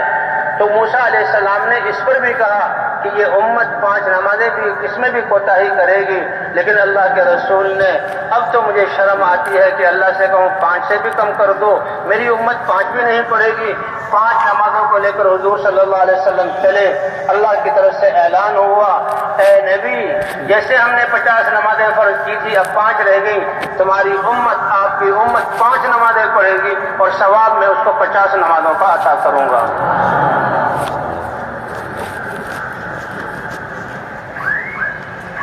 تو اصل تو مقصود نماز ہے۔ وہ حضرت عقبہ ابن عامر کا جو قصہ سنایا جا رہا تھا، مولانا یوسف صاحب رحمۃ اللہ علیہ فرماتے تھے کہ وضو جو وسیلہ ہے اور اس وضو کے بعد مسلمان یہ کلمہ شہادت پڑھ لے، 8 دروازے جنت کے کھل جاتے ہیں، جنت کے محلات مل جاتے ہیں۔ جس کی وضو پر اللہ اس کو یہ انعام دیں گے تو اس کی نمازوں پر اللہ تعالیٰ دنیا اور آخرت کے کام کیسے نہیں بنائیں گے؟ یہ اللہ کا امر ہے۔ اور فرمائیں ایمان کے بعد سب سے پہلے نماز فرض ہوئی، کیونکہ نماز ایک ایسی عبادت ہے جیسے میں نے عرض کیا 5 دفعہ حالت جنگ میں بھی یہ معاف نہیں ہے، اور 5 دفعہ یہ نمازیں فرض ہوئی ہیں، 5 نمازیں انسان یہ پڑھتا ہے۔ تو یہ ایسی عبادت ہے عبادات میں سے کہ حج کا تعلق مال کے ساتھ بھی ہے، انسان کی جسمانی مشقت کے ساتھ بھی ہے، زکوٰۃ کا تعلق مال کے ساتھ ہے، روزے میں عبادت ہے، اس کی دنیا کے کام کر سکتا ہے، لیکن نماز اتنا پیارا فرض ہے اللہ کا کہ اس میں تو سب کچھ چھوڑ کر آؤ اور دل کو خالص کر کے آؤ، اور اللہ کے سامنے پر اللہ اکبر کہہ کر دل بھی اللہ کی طرف متوجہ ہو، اور سارے اعضاء کو اللہ کے احکام کا پابند کر دو۔ اس لیے یہ مختصر ہے، 10 منٹ میں آدمی 2 فریضے بڑے اچھے طریقے سے پڑھ سکتا ہے کہ دل بھی اللہ کی طرف متوجہ اور سارے اعضاء بھی اللہ کی طرف، اللہ کے حکم کے پابند۔ اس لیے کہتے ہیں ان الصلاۃ تنہی عن الفحشاء والمنکر، یہ اللہ کی ایسی عبادت ہے کہ سارے اعضاء کو اللہ کے حکم کا پابند کیا نماز میں، تو اللہ تعالیٰ اب اس کی ایسی تربیت فرماتے ہیں کہ یہ اس کے جسم کا استعمال ایسا ٹھیک ہوگا کہ یہ نمازی اب دنیا کے جس شعبے میں جائے گا اور یہ اپنے جسم کا استعمال اللہ کے حکم اور نبی کے طریقے کے مطابق کرے گا۔ اس لیے فرمایا نمازی آدمی کی اگر جو ہے چیز وہ دنیاوی حالات اور اعمال ٹھیک نہیں ہے تو وہ خیر منائے اپنی نمازوں کی۔ یہ تو اللہ کا ارشاد ہے ان الصلاۃ تنہی عن الفحشاء والمنکر، کتنا بڑا یہ عمل ہے نمازوں کا۔ تو اللہ کے راستے میں نکل کر جہاں دعوت دے کر ایمان بنایا جاتا ہے، وہاں نمازوں کے ذریعے سے اپنے جسم کے اعضاء کی تربیت کی جاتی ہے کہ جسم کا استعمال ٹھیک ہو جائے۔ اب 10 منٹ کے لیے انسان اپنے ہاتھ اور پاؤں، دل اور دماغ، آنکھیں اور زبان اور کام سب اللہ کے حکم کے پابند ہوتے ہیں۔ جس شخص نے نماز میں اپنے اعضاء کو اللہ کے حکم کا پابند کر لیا، بادشاہ کو دیکھو تو وہ اپنی بادشاہت میں اللہ کے احکام کو پورا کرے گا اور رعایت کے حقوق کو ادا کرے گا۔ یہ تاجر ہے تو اس کی تجارت پاکیزہ ہوگی، گاہکوں کے ساتھ اس کا معاملہ ٹھیک ہوگا۔ یہ صنعت کار ہے تو صنعت کارخانے کا چلانا اس کا اللہ کے حکم کے مطابق ہوگا، مزدوروں سے اس کا معاملہ ٹھیک ہوگا۔ اگر یہ زمیندار ہے تو زمینداری میں اس کے جسم کا استعمال ٹھیک ہوگا کیونکہ نماز اس کی درست ہو گئی، اور اپنے ہاریوں سے اس کا معاملہ ٹھیک ہوگا۔ معاشرے میں پڑوس میں رہ رہا ہے تو اس کا اپنے پڑوسیوں سے، اسی طرح اگر یہ باپ ہے تو اپنے گھر والوں سے، سربراہ ہے تو گھر والوں سے، بیٹا ہے تو اپنے باپ سے، تمام جتنے جسم کے استعمال کے جو ہے راستے ہیں سب میں اللہ اس کی زندگی کو درست کر دیں گے، کیونکہ اللہ فرماتے ہیں ان الصلاۃ تنہی عن الفحشاء والمنکر، کہ یہ نماز بے حیائی والے کاموں سے اور اللہ کی نافرمانیوں سے روکتی ہے۔ اگر ہم چاہتے ہیں ہمارا سارا معاشرہ ٹھیک ہو جائے، یقین بنا کر مسجدوں میں لانا، مسجد سے تعلق جوڑنا، نمازوں والا بنا دینا، نمازوں کو صحیح کر کے پڑھنے والا بنا دینا، زندگی کے سارے شعبوں میں رونقیں اور برکتیں آ جائیں گی، اور ہمارے سارے تجارت پاکیزہ بن جائے گی، زراعت پاکیزہ بن جائے گی، حکومت پاکیزہ ہو جائے گی، عدالتوں میں انصاف ہوگا، معاشرے میں ہمدردی خیرخواہی ہوگی، اور اسی طرح معاملات ان کے درست ہو جائیں گے، اخلاق ان کے اعلیٰ ہو جائیں گے۔ اس لیے ایمان کے بعد سب سے بڑا حکم اللہ تعالیٰ نے نماز کا دیا۔ ایک شخص تھے وہ اسلام میں داخل ہوئے، پرانی چوری بھی کرتے تھے، کچھ اور بھی بدعنوانیاں کرتے تھے، تو حضور صلی اللہ علیہ وسلم صحابہ نے عرض کیا یا رسول اللہ فلاں نے کلمہ تو پڑھ لیا لیکن ابھی پرانی عادتیں گئی نہیں۔ حضور نے فرمایا نماز پڑھتا ہے؟ تو انہیں عرض کیا اللہ کے رسول نماز پڑھتا ہے۔ فرمایا پھر اطمینان رکھو، یہ نماز اس کی زندگی کو پاکیزہ بنا دے گی۔ صحابہ کہتے ہیں ہم نے اپنی آنکھوں سے دیکھا کہ وہ چند ہی دنوں میں ان کی زندگی پاکیزہ بن گئی۔ اس لیے بھائی اللہ یہ مسلمان اتنا قیمتی ہے،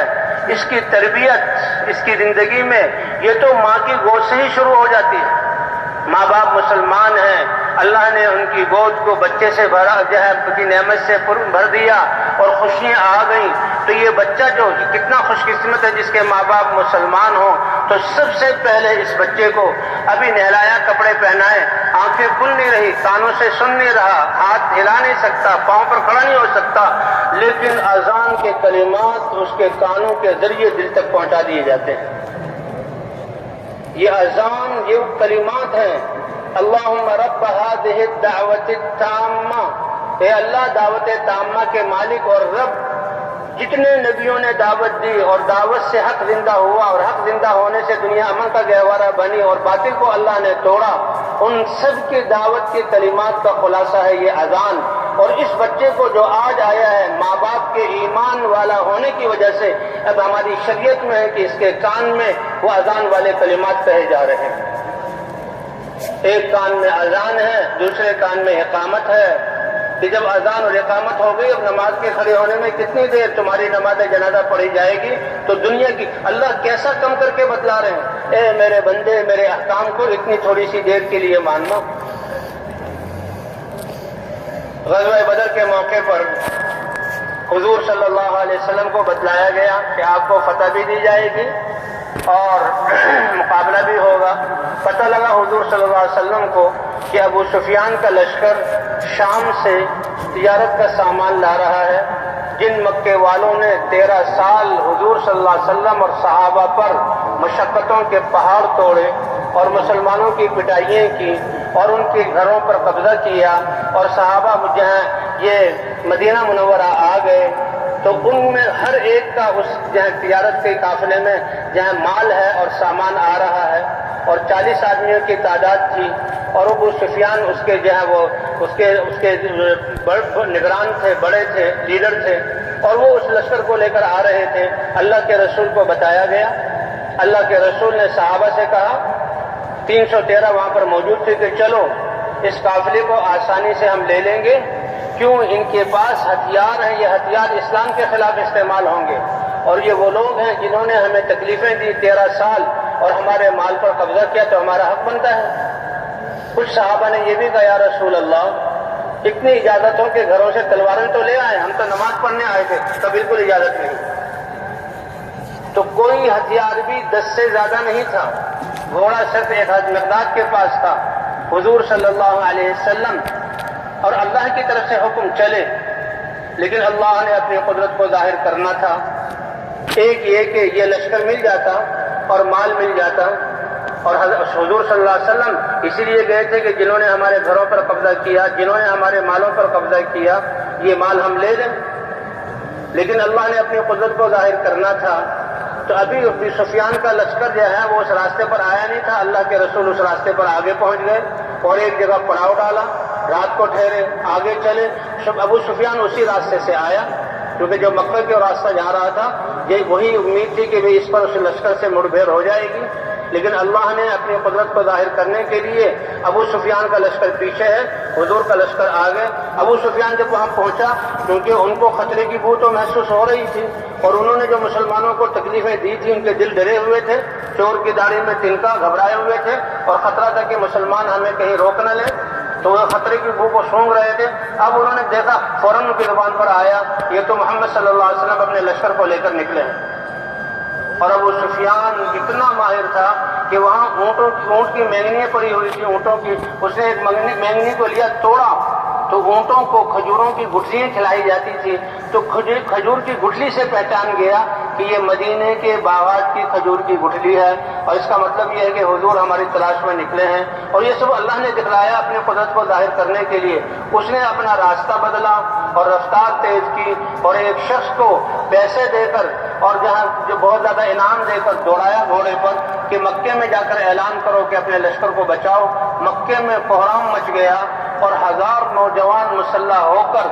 ان 313 نہتے صحابہ کے مقابلے کے لیے نکل پڑے اور اللہ یہ سب دیکھ رہے ہیں، اللہ یہ سب دیکھ رہے ہیں۔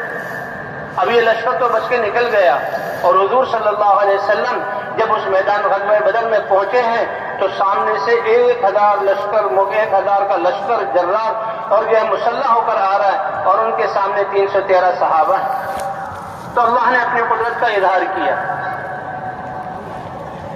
سب سے پہلے تو ایسا ہوا کہ پہلے صحابہ کرام ایک میدان اور کتنی زمین پر ٹھہرے، لیکن ایک صحابی نے، عباد بن منذر نام ہے، یا رسول اللہ اس جگہ پر ٹھہرنا اگر وہی ہے اور آپ کا قطعی فیصلہ ہے پھر تو بولنے کی گنجائش نہیں، لیکن اگر آپ کی رائے ہے تو میری رائے میں اس کو چھوڑ کر دوسری جگہ لے لیں۔ تو حضور نے اپنی رائے بدل دی، بتلایا امت کو کہ مشورے میں قطعی امر نہ ہو تو مشورے سے رائے کو بدلا جا سکتا ہے۔ وہ جگہ بدلی تو خیر ہو گئی کہ اللہ سب سے پہلے اللہ نے جو مدد کی بارش برسا دی۔ بارش کے برسنے سے کتنی جگہ تھی وہاں کیچڑ بن گیا، حرکت کرنا بھی مشکل ہو گیا، وہ کفار کے حصے میں آئی اور جو ریتیلی جگہ تھی جہاں مسلمان تھے وہ ریت جم گئی اور بارش کی وجہ سے مسلمانوں کی پیاس اور جانوروں کی وہ بھی دور ہو گئی۔ سب سے پہلے مدد تو اللہ نے یہ کی۔ تو کام چلتا ہے اللہ کی مدد سے۔ اور دوسرا اللہ تعالیٰ نے فرماتے ہیں قرآن میں کہ قرآن کی آیات ہے کہ ہم نے کافروں کی تعداد کو کم کر کے تمہارے سامنے دکھلایا تاکہ تمہارے دل جو ہیں وہ پژمردہ نہ ہو جائیں اور تم بے حوصلہ نہ ہو جاؤ۔ یہ تو بہت تھوڑے سے، تمہاری ہمت کوئی بات نہیں، اللہ کی مدد بھی ہمارے ساتھ ہے۔ اور کہا کہ کفار کی نظروں میں مسلمانوں کو 313 سے بھی کم کر کے دکھلایا تاکہ ان کی بھی جرأت ہو اور اللہ اپنی قدرت کو ظاہر کرے. اور کہتے ہیں جب ابو جہل آ رہا تھا یہ کافروں کے لشکر کو، 1000 کے لشکر کو لے کر، تو کئی دفعہ انہیں ارادہ بھی کیا کہ ابو سفیان کا لشکر تو بچ کے نکل گیا ہے لہذا ہم واپس چلے جائیں، لیکن بعض شرارتیوں اور شیطان بھی ان کے ساتھ تھا، اور شیطان ایک سردار کی شکل میں تھا. شیطان اس زمانے میں مشوروں میں بھی بیٹھتا تھا اور ایسے لشکروں میں بھی آتا تھا، اور اس نے ابو سفیان کا اور ایک ابو جہل کے بھائی کا ہاتھ پکڑا ہوا ہے اور جو کافروں کو ابھارتا ہوا لا رہا ہے. اتنے میں جب میدان بدر میں وہ پہنچا تو آسمان سے فرشتے اتر رہے تھے. فرشتوں کو اترتا ہوا دیکھ کر شیطانوں سے ہاتھ چھڑایا اور بھاگا، کہا میں جو دیکھ رہا ہوں وہ تم اس کو نہیں دیکھ رہے. اللہ نے بارش کے ذریعے بھی مدد کی اور اللہ تعالیٰ نے یہ کم دکھلا کر بھی مسلمانوں کی مدد کی. اور پھر جو ہے جب فرشتے اللہ نے اتارے کہ 1000 فرشتے اترے، پھر 2000 فرشتے اترے، اور اللہ نے فرمایا فرشتے تو تمہارے دل کو باندھنے کے لیے اترے ہیں، یہ بشارت کے لیے اترے ہیں. تم کہو گے 5000 جو ہم فرشتے ایسے گھوڑوں پر جو نشان لگا ہو ہم بھیج دیں گے، لیکن اس سے بڑی بات کہ اللہ کی مدد تمہارے ساتھ ہے، اللہ کی مدد تمہارے ساتھ ہے. اور حضور صلی اللہ علیہ وسلم اس وقت میں نماز میں کھڑے ہوئے. اللہ نے ایک تو شیطان بھاگا اور دوسرے حضور صلی اللہ علیہ وسلم نے فرما دیا کہ دیکھو ابو جہل یہاں گرے گا اور عتبہ یہاں گرے گا، شیبہ یہاں گرے گا، فلاں یہاں قتل ہوگا. میدان جنگ جب جنگ ختم ہوئی میدان میں دیکھا کہ جو حضور صلی اللہ علیہ وسلم نے اشارہ کیا تھا 70 افراد ان کے قتل ہوئے اور 70 افراد کو صحابہ کرام قید کر کے مدینے لے آئے. لیکن حضور صلی اللہ علیہ وسلم حضرت ابوبکر صدیق رضی اللہ تعالیٰ عنہ فرماتے ہیں کہ ہم نے حضور صلی اللہ علیہ وسلم کے لیے ایک سایہ دار جھونپڑا سا بنا دیا. آپ صلی اللہ علیہ وسلم نماز میں کھڑے ہو گئے، حالانکہ آپ اللہ کے رسول ہیں، دین کے لیے نکلے ہیں، اللہ کی مدد واضح ہے، لیکن پھر بھی آپ نماز میں، اور نماز میں آپ دعا کر رہے ہیں اور اللہ کے سامنے رو رہے ہیں، آنسو بہ رہے ہیں. آنسوؤں سے داڑھی مبارک تر ہوئی اور داڑھی سے آنسو گرتے ہوئے دامن تر ہوا، اور دامن تر ہو کر جہاں کھڑے ہوئے تھے وہاں بھی آنسو گرے، اتنے آنسو بہائے کہ وہاں کیچڑ بن گیا. اور ابوبکر صدیق رضی اللہ تعالیٰ عنہ اے اللہ کے رسول بس کیجئے، اللہ کی مدد آ گئی. اور صحابہ کرام جب مقابلہ ہوا تو 70 جو ہے کافر قتل ہوئے اور 70 کو قید کیا گیا. مدینہ منورہ میں منافقین اور مدینہ منورہ میں اہل باطل یہود وہ بڑے خوش تھے کہ اب تو مدینہ کی اینٹ سے اینٹ بچ جائے گی اور مسلمان بچیں گے نہیں، یا آئیں گے تو زخمی اور لٹے ہوئے جو ہے وہ آئیں گے. لیکن جن لوگوں نے آ کر بتایا لوگوں مدینے والوں سن لو، اللہ نے اپنی رحمت سے مسلمانوں کو فتح عطا فرما دی. اب وہ باتیں جو مسلمانوں کی فتح کی بات لے کر آئے تو لوگ کہنے لگے شاید یہ اپنے قتل کا منظر دیکھ کر ان کی عقلیں خراب ہو گئی ہیں، یہ ہدیانی ایسے ہی بیکار باتیں کر رہے ہیں، یہ سٹیا گئے ہیں، یہ ٹھیک نہیں ہے، یہ تو ڈر اور خوف میں ایسی باتیں حقیقت کے بغیر کر رہے ہیں. لیکن پھر اللہ نے دکھایا کہ مسلمان فتح کے ساتھ 11 صحابہ شہید ہوئے، 70 کافر بڑے بڑے سردار ابو جہل بھی وہاں قتل ہوا اور بھی بہت سارے وہاں قتل ہوئے، اور 70 کو جہاں قید کر کے لایا گیا اور مدینے میں پھر اللہ نے اپنی قدرت کا اظہار کیا. تو کامیابی کے اسباب دل کے یقین کا ٹھیک ہونا اور ہمارے جسم کے استعمال کا ٹھیک ہونا، اللہ کے احکام یہ کامیابی کے اسباب ہیں، اور یہ سبب اللہ نے ہر ایک کو دیے. اور اسی پر کامیابی کے اسباب وہ ہیں جو احکام حضرات انبیاء کرام لائے تھے. کامیابی وہ جو ابراہیم علیہ السلام کے پاس تھے اور نمرود کے پاس بادشاہت تھی، بادشاہت ہوتے ہوئے اللہ نے اس کو ناکام کیا. فرعون کو بادشاہ ہوتے ہوئے اللہ نے بحر قلزم میں ڈبویا. قارون کا اس کے پاس یہ نہیں کہ اس کو معزول کر دیا گیا تھا، جیل میں ڈال دیا گیا تھا، اس کے ہاتھ میں کچھ نہیں رہا، اب تو تھا وہ ایک آدھ، نہیں، ان اسباب میں، کیونکہ ان اسباب میں اللہ نے کامیابی رکھی نہیں ہے. ان کے مقابلے میں جو انبیاء تھے ان کے ساتھ یہ نہیں کہ ان کے پاس دنیا کی کوئی حیثیت نہیں، اس لیے اس کا ہونا نہ ہونا برابر ہے. ان کے ساتھ سب سے بڑی دولت اللہ کی مدد ساتھ تھی، اور اللہ کی مدد کی وجہ ان کا ایمان اور اعمال اور یہ دعوت والے کام تھے. وَمَا النَّصْرُ إِلَّا مِنْ عِنْدِ اللَّهِ، یہ مدد کس کی طرف سے اترتی ہے؟ اللہ کی طرف سے اترتی ہے۔ اس لیے ابراہیم علیہ السلام وہ اللہ کے نبی ہیں، اللہ کی نصرت ان کے ساتھ ہے، سب سے بڑی طاقت ان کے ساتھ ہے، اور ان کے مقابلے میں نمرود، موسیٰ علیہ السلام، اللہ کی مدد ان کے ساتھ ہے، وہ بے سہارا نہیں ہیں۔ یہ تو دنیا کے اسباب ہیں جن کو ہم ذریعہ سمجھتے ہیں، ان کی کوئی حیثیت نہیں، یہ تو بے جان ہے، ان سے وہ ہوگا جو اللہ چاہیں گے۔ اور یہی حضرات انبیاء کرام کی دعوت تھی، لا الہ الا اللہ کی دعوت کے ذریعے پہلے یقین کو درست کیا جاتا تھا، اور لا الہ الا اللہ کے ذریعے اللہ کی محبت کو غالب کیا جاتا، اللہ کی محبت ساری محبتوں پر غالب ہو جاتی، اور ایمان سے استعداد پیدا ہوتی ہے اللہ کے احکام کی، اور طلب پیدا ہوتی ہے اللہ کے احکام کی، اور یقین پیدا ہوتا ہے کہ کامیابی اللہ کے احکام کو پورا کرنے میں ہے۔ اللہ اپنا دین اتارتے تھے، اور حضرات انبیاء کرام دعوت کے ساتھ ساتھ اپنی امتوں کو وہ دین سکھاتے تھے۔ جب یہ حق دین کچھ لوگوں کی ذات میں وجود میں آ جاتا، پھر اللہ باطل کو ختم کر کے زمین کا وارث ایمان والوں کو بناتے تھے۔ اور اللہ کا یہ وعدہ ہے، وعد اللہ الذین آمنوا منکم وعملوا الصالحات ليستخلفنهم فی الارض، کہ تم میں سے جو ایمان اور اعمال والے ہوں گے، جن کے پاس یہ دولت ہوگی، اللہ کا وعدہ ہے ساری دنیا والے بادشاہوں سے بادشاہتیں لے کر اور سیٹیں والوں سے سیٹ لے کر اللہ ایمان اور اعمال والوں کو خلافت عطا فرمائیں گے، جیسے پیچھے جو ہے ایمان اور اعمال والوں کو اللہ نے خلافت عطا فرمائی ہے۔ تو اس طرح حضرات انبیاء کرام کلمے کی دعوت دیتے تھے، ایمان بنتا تھا، پھر اللہ کا دین اترتا اور دین پر لوگ عمل کرنے والے بنتے۔ اللہ تعالیٰ باطل کے خلاف فیصلہ فرما کر کتنی قوموں کو اللہ نے مٹایا ان حق والوں کے موجود ہونے کی صورت میں، اور قوموں کا نام و نشان مٹ گیا، ایمان والوں کو وارث بنایا اور آگے ان کی نسلیں چلی۔ لیکن جب نبی چلے جاتے اور محنت چھوٹ جاتی تو پھر انسانیت الٹے پاؤں لوٹتی، اللہ پاک کسی قوم کو ہلاک نہ کرتے، پھر دوسرا نبی بھیجتے۔ 1,24,000 انبیاء کرام آئے، اور ہوتے ہوتے سب سے آخر میں اللہ نے نبیوں کے سردار اپنے حبیب حضرت محمد صلی اللہ علیہ وسلم کو اسی کلمے کی دعوت اور پورا ضابطہ حیات اور وہ اعمال جس سے انسان دنیا آخرت میں کامیاب ہو، یہ دین دے کر بھیجا۔ اس لیے کہ حضرت عیسیٰ علیہ السلام کے بعد حضور صلی اللہ علیہ وسلم تک کوئی قابل ذکر نبی نہیں اس کا ذکر آتا۔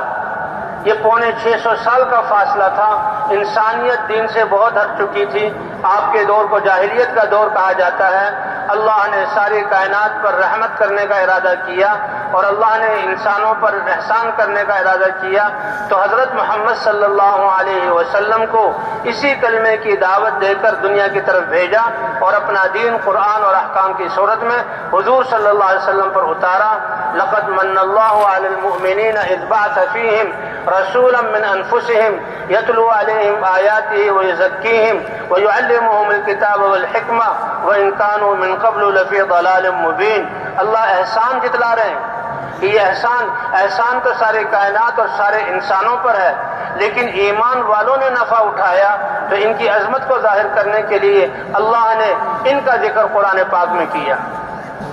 کہ یہ ایمان کتنی بڑی دولت ہے۔ کہتے ہیں سورہ کہف کی پہلی 10 صورتیں 10 آیتیں آخری 10 آیتیں پڑھے تو اللہ تعالیٰ اس پڑھنے والوں کو دجالی فتنوں سے بچائیں گے۔ اور سورہ کہف میں کیا ہے کہ چند نوجوانوں کا ذکر ہے شروع میں، کہ جو اپنے ایمان کی حفاظت کے لیے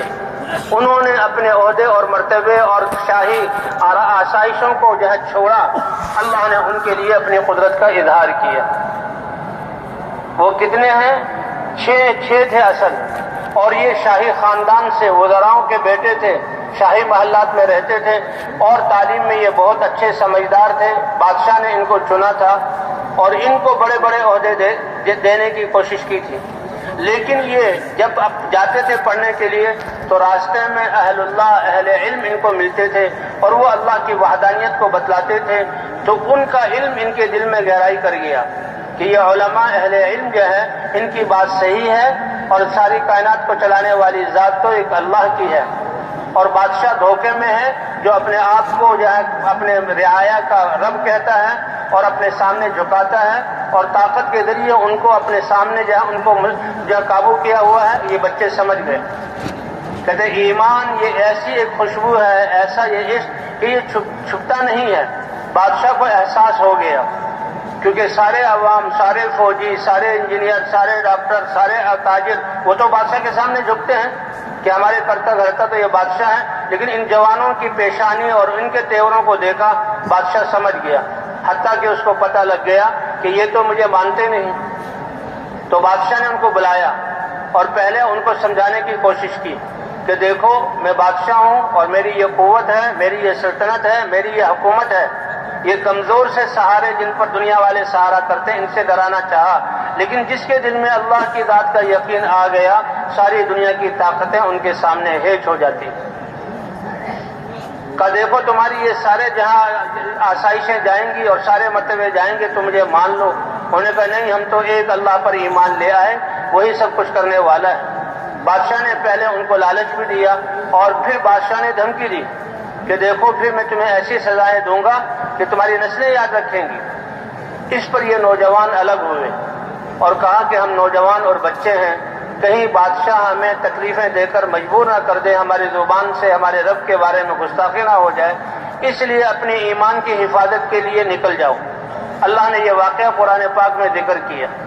کہ وہ 6 نوجوان اپنے ایمان کی حفاظت کے لیے کہ وقتی طور پر تو بادشاہ کی پکڑ اور غصے سے بچے، آگے اللہ راہ نکالے گا. پھر اللہ نے عجیب ایسی راہ دکھلائی کہ وہ ایک نمونہ بنا کائنات کے لیے. اب یہ 6 لوگ اپنے ایمان کی حفاظت کے لیے جا رہے تھے. 6 نوجوان راستے میں ایک چرواہا بکریاں چرا رہا تھا اور وہ بڑا سلیم الطبع تھا. اس نے دیکھا یہ 6 نوجوان تو بڑے نازک و نفیس اور شاہی خاندان کے لوگ ہیں، یہ جنگل کی طرف کہاں جا رہے ہیں؟ پوچھا کیا بات ہے، آپ لوگ اکٹھے ہو کے کہاں جا رہے ہیں؟ انہوں نے کہا بات یہ ہے کہ ہمیں تو اللہ نے ایمان عطا کیا، ہم نے اللہ کو پہچانا، ہم اپنے ایمان کی حفاظت کے لیے جا رہے ہیں، اس لیے سب کچھ چھوڑ دیا. تو کہنے لگا آپ تو بہت عظیم لوگ ہیں، آپ کا ساتھ رہنا تو میری سعادت. اس نے بھی اپنی بکریاں چھوڑ دی اور وہ جہاں ان کے ساتھ ہو گیا. ساتھ میں ہی ہے. اب یہ گڈریا تھا، چرواہا تھا، اس کا کتا بھی اس کے ساتھ ہو گیا. 7 وثامنهم کلبهم، 7 نوجوان، 6 تو اپنے ایمان کی حفاظت کے لیے نکلے اور ایک ان کی صحبت میں رہ کر اللہ کے فضل کو حاصل کرنے کے لیے نکلا اور کتا ان کی پہرے داری کے لیے نکل گیا. اللہ اکبر. اللہ نے اپنی قدرت کا کیا اظہار کیا. ایک غار آئی، یہ غار میں گئے کہ بھئی چلتے چلتے بہت تھک گئے ہیں، سانس چڑھ گیا ہے، تھوڑا سا آرام کر لو، تھکاوٹ دور ہو تو پھر اگلا جہاں سوچیں گے. تو وہ کہتے ساتھ وہ کتا ان کا غار کے منہ پر بیٹھ گیا جیسے پہرے کے لیے بیٹھتا ہے. وَكَلْبُهُمْ بَاسِطٌ ذِرَاعَيْهِ بِالْوَصِيدِ، غار کے منہ پر ایسے ہاتھ کھڑے کر کے بیٹھ گیا. اور یہ 7 سوئے. اللہ فرماتے ہیں کہ یہ اپنے دین کی، ایمان کی حفاظت کے لیے نکلے تھے. ہم نے اپنی قدرت کا یہ اظہار کیا کہ 309 سال اللہ فرماتے ہیں ہم نے ان کو نیند ان پر مسلط کی اور سلا کے ان کو زندہ رکھا. وَنُقَلِّبُهُمْ ذَاتَ الْيَمِينِ وَذَاتَ الشِّمَالِ، یہ لوگ جو اپنے ایمان کی حفاظت کے لیے نکلے تھے اور زمین پر سوئے ہوئے تھے، زمین کھاتی ہے جسم کو. اللہ فرماتے ہیں ہم اپنی قدرت سے ان کی کروٹوں کو دائیں اور بائیں بدلتے تھے. اور وہ غار کا منہ تھا، یہ اندر سوئے ہوئے تھے، سورج نکلتے ہوئے اس کی کرنیں اندر آتی تھی. تو قرآن پاک میں ہے وَتَرَى الشَّمْسَ إِذَا طَلَعَت تَزَاوَرُ عَنْ كَهْفِهِمْ ذَاتَ الْيَمِينِ وَإِذَا غَرَبَت تَقْرِضُهُمْ ذَاتَ الشِّمَالِ. جب سورج نکلتا ہے اور کرنیں اندر جاتی ہیں تو ہم دائیں طرف کرنوں کو باہر نکال دیتے ہیں، روشنی اندر باقی رہتی ہے اور ہم کروٹوں کو بدل رہے ہیں. اور جب سورج غروب ہونے لگتا ہے تو ان کی سورج کی کرنیں ان پر پڑنے لگتی ہیں تو ہم بائیں طرف سورج کی کرنوں کو نکال دیتے ہیں. 309 سال کے بعد ہم نے ان کو جگایا. حکومتیں ختم ہو گئی. یہ اٹھے اور پوچھنے لگے کہ بھئی کتنا سوئے ہوں گے. کہا معلوم ہوتا ہے بہت تھکے ہوئے تھے، گہری نیند تھی. یومن او بعد یوم، یہ ایک دن یا ایک دن سے کچھ کم ہم سوئے ہوئے ہیں. اب بھوک لگی ہوئی، اب بھوک کا احساس ہوا. 309 سال اللہ نے بغیر کھلائے پلائے اللہ نے ان کو زندہ رکھا. یہ ہے اللہ کی قدرت. اب کیونکہ وہ شاہی خاندان میں سے تھے، وہاں سے کچھ پیسے لے کر نکلے تھے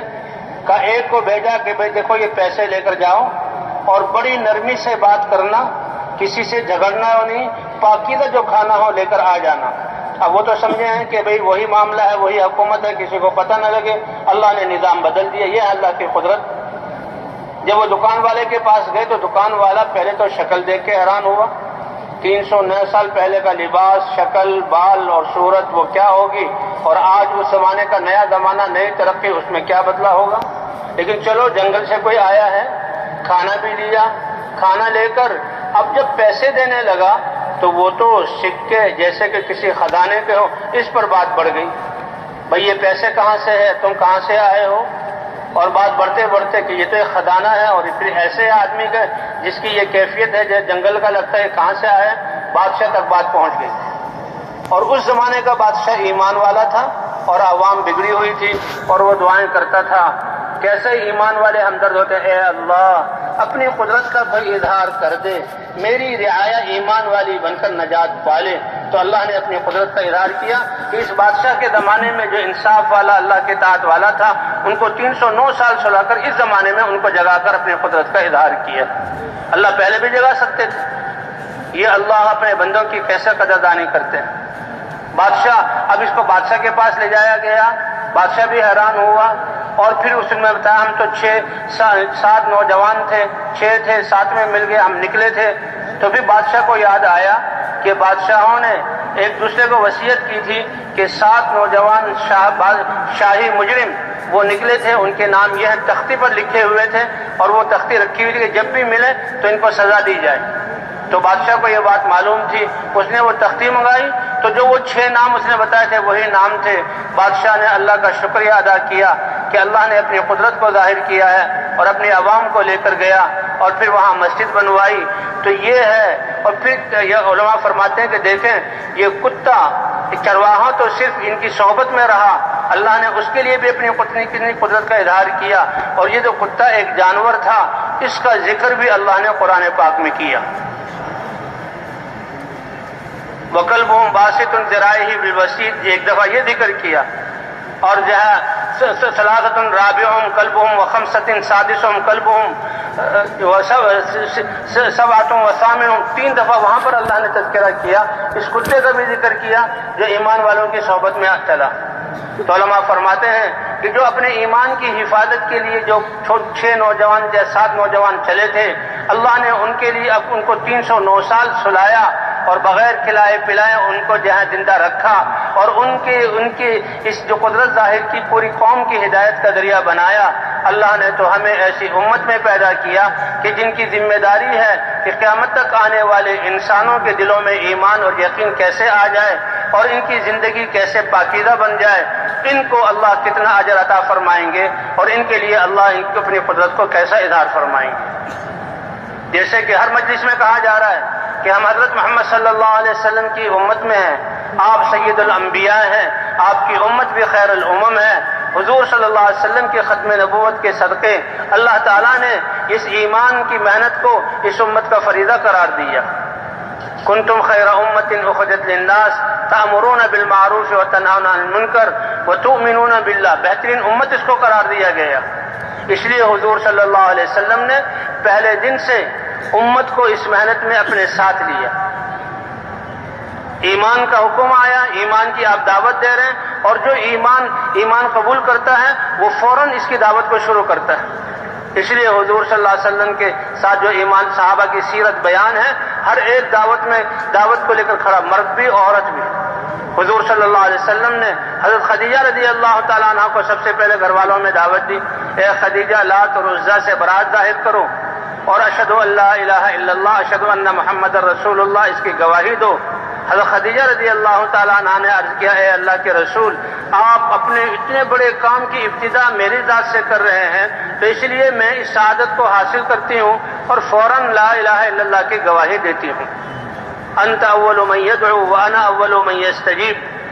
اور دعوت کو قبول کر کے بہت بڑی تاجرہ تھی، اور شام مال جاتا تھا اور مکے میں بکتا تھا، شام سے مکے میں مال آتا وہاں بکتا تھا، نعمتوں کی یہ فراوانی تھی۔ حضور صلی اللہ علیہ وسلم کا یہ خانوادہ تھا، بچے تھے، لیکن جو ہی کلمہ پڑھا تو تجارت کی فکر کو چھوڑ کر اب انسانیت کو، مردوں عورتوں کو کفر سے کیسے بچانا، جہنم سے کیسے بچانا ہے، اس دعوت میں لگی اور اپنا مال حضور پر خرچ کیا، حضور کے دین پر خرچ کیا، صحابہ اور یتیموں اور بیواؤں پر خرچ کیا، یہاں تک کہ تھوڑے ہی دنوں میں گھر کا سارا سامان ختم ہو گیا اور فاقے کی نوبت آ گئی اور حضور صلی اللہ علیہ وسلم اپنے گھر سے بھوک کی حالت میں بیت اللہ جا رہے ہیں۔ لیکن بھئی یہ بھوک اللہ کے دین کی وجہ سے، یہ کتنی اللہ کے ہاں اس کی قدر ہے۔ جبرائیل علیہ السلام آئے اور عرض کیا، اے اللہ کے رسول، آپ کے گھر میں فاقہ، تو سنیے اللہ نے آپ کی بیوی خدیجہ کو اس فاقے کی وجہ سے سلام بھیجا ہے۔ اس لیے یہ امت حضور صلی اللہ علیہ وسلم کے ساتھ دعوت میں شریک، پہلے دن سے حضور صلی اللہ علیہ وسلم نے امت کو دعوت میں شریک کیا۔ ہر مسلمان مرد اور عورت وہ دعوت دینے والا تھا۔ مدینہ منورہ مہاجرین جو آئے اور انصار مدینہ، وہ تو پہلے ہی قرضوں میں دبے رہتے تھے، اب مہاجرین کا خرچہ بھی آ گیا، انہوں نے ان کو جگہیں بھی دی، انہوں نے ان کے کھانے بھی دیے اور انہوں نے ہر چیز میں ان کا ہاتھ بٹایا، خرچے ان کے زیادہ ہو گئے اور صاحب انصار مدینہ بھی دین کی خدمت میں لگے، کمائی کا وقت کم ہو گیا، لیکن اللہ نے ان کی جانوں و مالوں میں ایسی برکت دی کہ ان کو غنی بنا دیا۔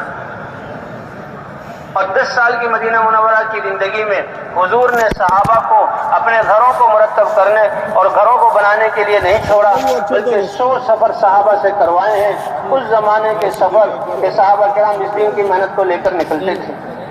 اس دعوت والی محنت کی وجہ سے نماز جیسی دولت ملی، نماز والے صحابہ کرام بنے اور ان کے ہر شعبے میں اللہ کے احکام زندہ ہوئے، ان کی تجارتیں پاکیزہ ہوئی، ان کی فیصلوں میں اللہ کے احکام آئے اور ایسے کہ ان کے اعمال کی وجہ سے وہ اعمال وہ انسانیت کے لیے ہدایت کا ذریعہ بنے۔ وہ صحابہ کرام میدانوں میں اتر کر کہتے تھے، ہماری زندگی دیکھ لو اور ہم جیسے ہو جاؤ، اور واقعی ان کی زندگی کو دیکھ کر قوموں کی قومیں بدلی اور دین اسلام میں آئی۔ حضرت جریر رضی اللہ تعالیٰ عنہ کا واقعہ ہے کہ ان کی تجارت کیسی پاکیزہ تھی۔ ان کو ایک گھوڑے کی ضرورت تھی، غلام کو لے کر وہ بازار میں آئے، غلام سے کہا دیکھو کوئی گھوڑے کا تاجر گھوڑا بیچنے والا آئے تو اچھا گھوڑا اگر ہو تو خرید لینا اور میں ذرا اپنی ضرورتیں پوری کر آؤں۔ وہ اپنی پوری ضرورت کو پورا کرنے گئے، بعد میں آئے تو دیکھا بہت عمدہ گھوڑا کھڑا ہوا ہے اور غلام گھوڑے کو تھامے ہوئے ہے اور اس گھوڑے کا مالک بھی ہے۔ حضرت جریر کیونکہ سردار تھے اور بڑے شاہ سوار تھے اور گھوڑوں کی نسلوں کو اور قیمتوں کو جانتے تھے، غلام سے پوچھا کہ یہ گھوڑا کتنے کا خریدا؟ کہ 400 درہم کا، 400 چاندی کے سکوں کا خریدا ہے۔ حضرت جریر سمجھ گئے کہ اس کے مالک کو اس گھوڑے کی قیمت معلوم نہیں، یہ تو سادہ آدمی ہے، 400 میں بیچ رہا ہے۔ اب بات پہ جی بڑے خوش ہو جاتے ہیں اور اپنے غلام کو بڑی شاباش دیتے ہیں اور بالکل یہ جائز سودا ہے، مالک اپنی خوشی سے بیچ رہا ہے، کوئی اس میں خرابی نہیں۔ لیکن اللہ اکبر، کیا دل کے جذبات تھے۔ وہ اس مالک سے کہتے ہیں ارے بھائی 400 کا تو نہیں ہے گھوڑا، وہ سمجھا شاید کم کرائیں گے، وہ بھی تیار ہو گیا ہو کہ شاید کچھ کم کر دیں گے، نہیں، کیا تم 500 کا بیچو گے؟ وہ حیران ہو گیا کہ یہ کیا بات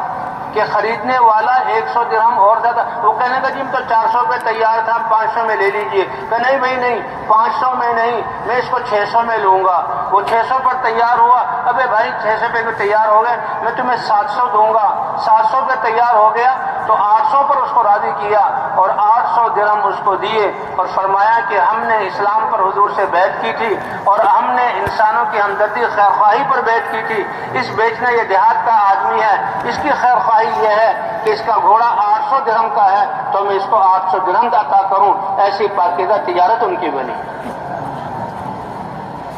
ایسی پاکیزہ تجارت ان کی بنی۔ ان کی زندگی میں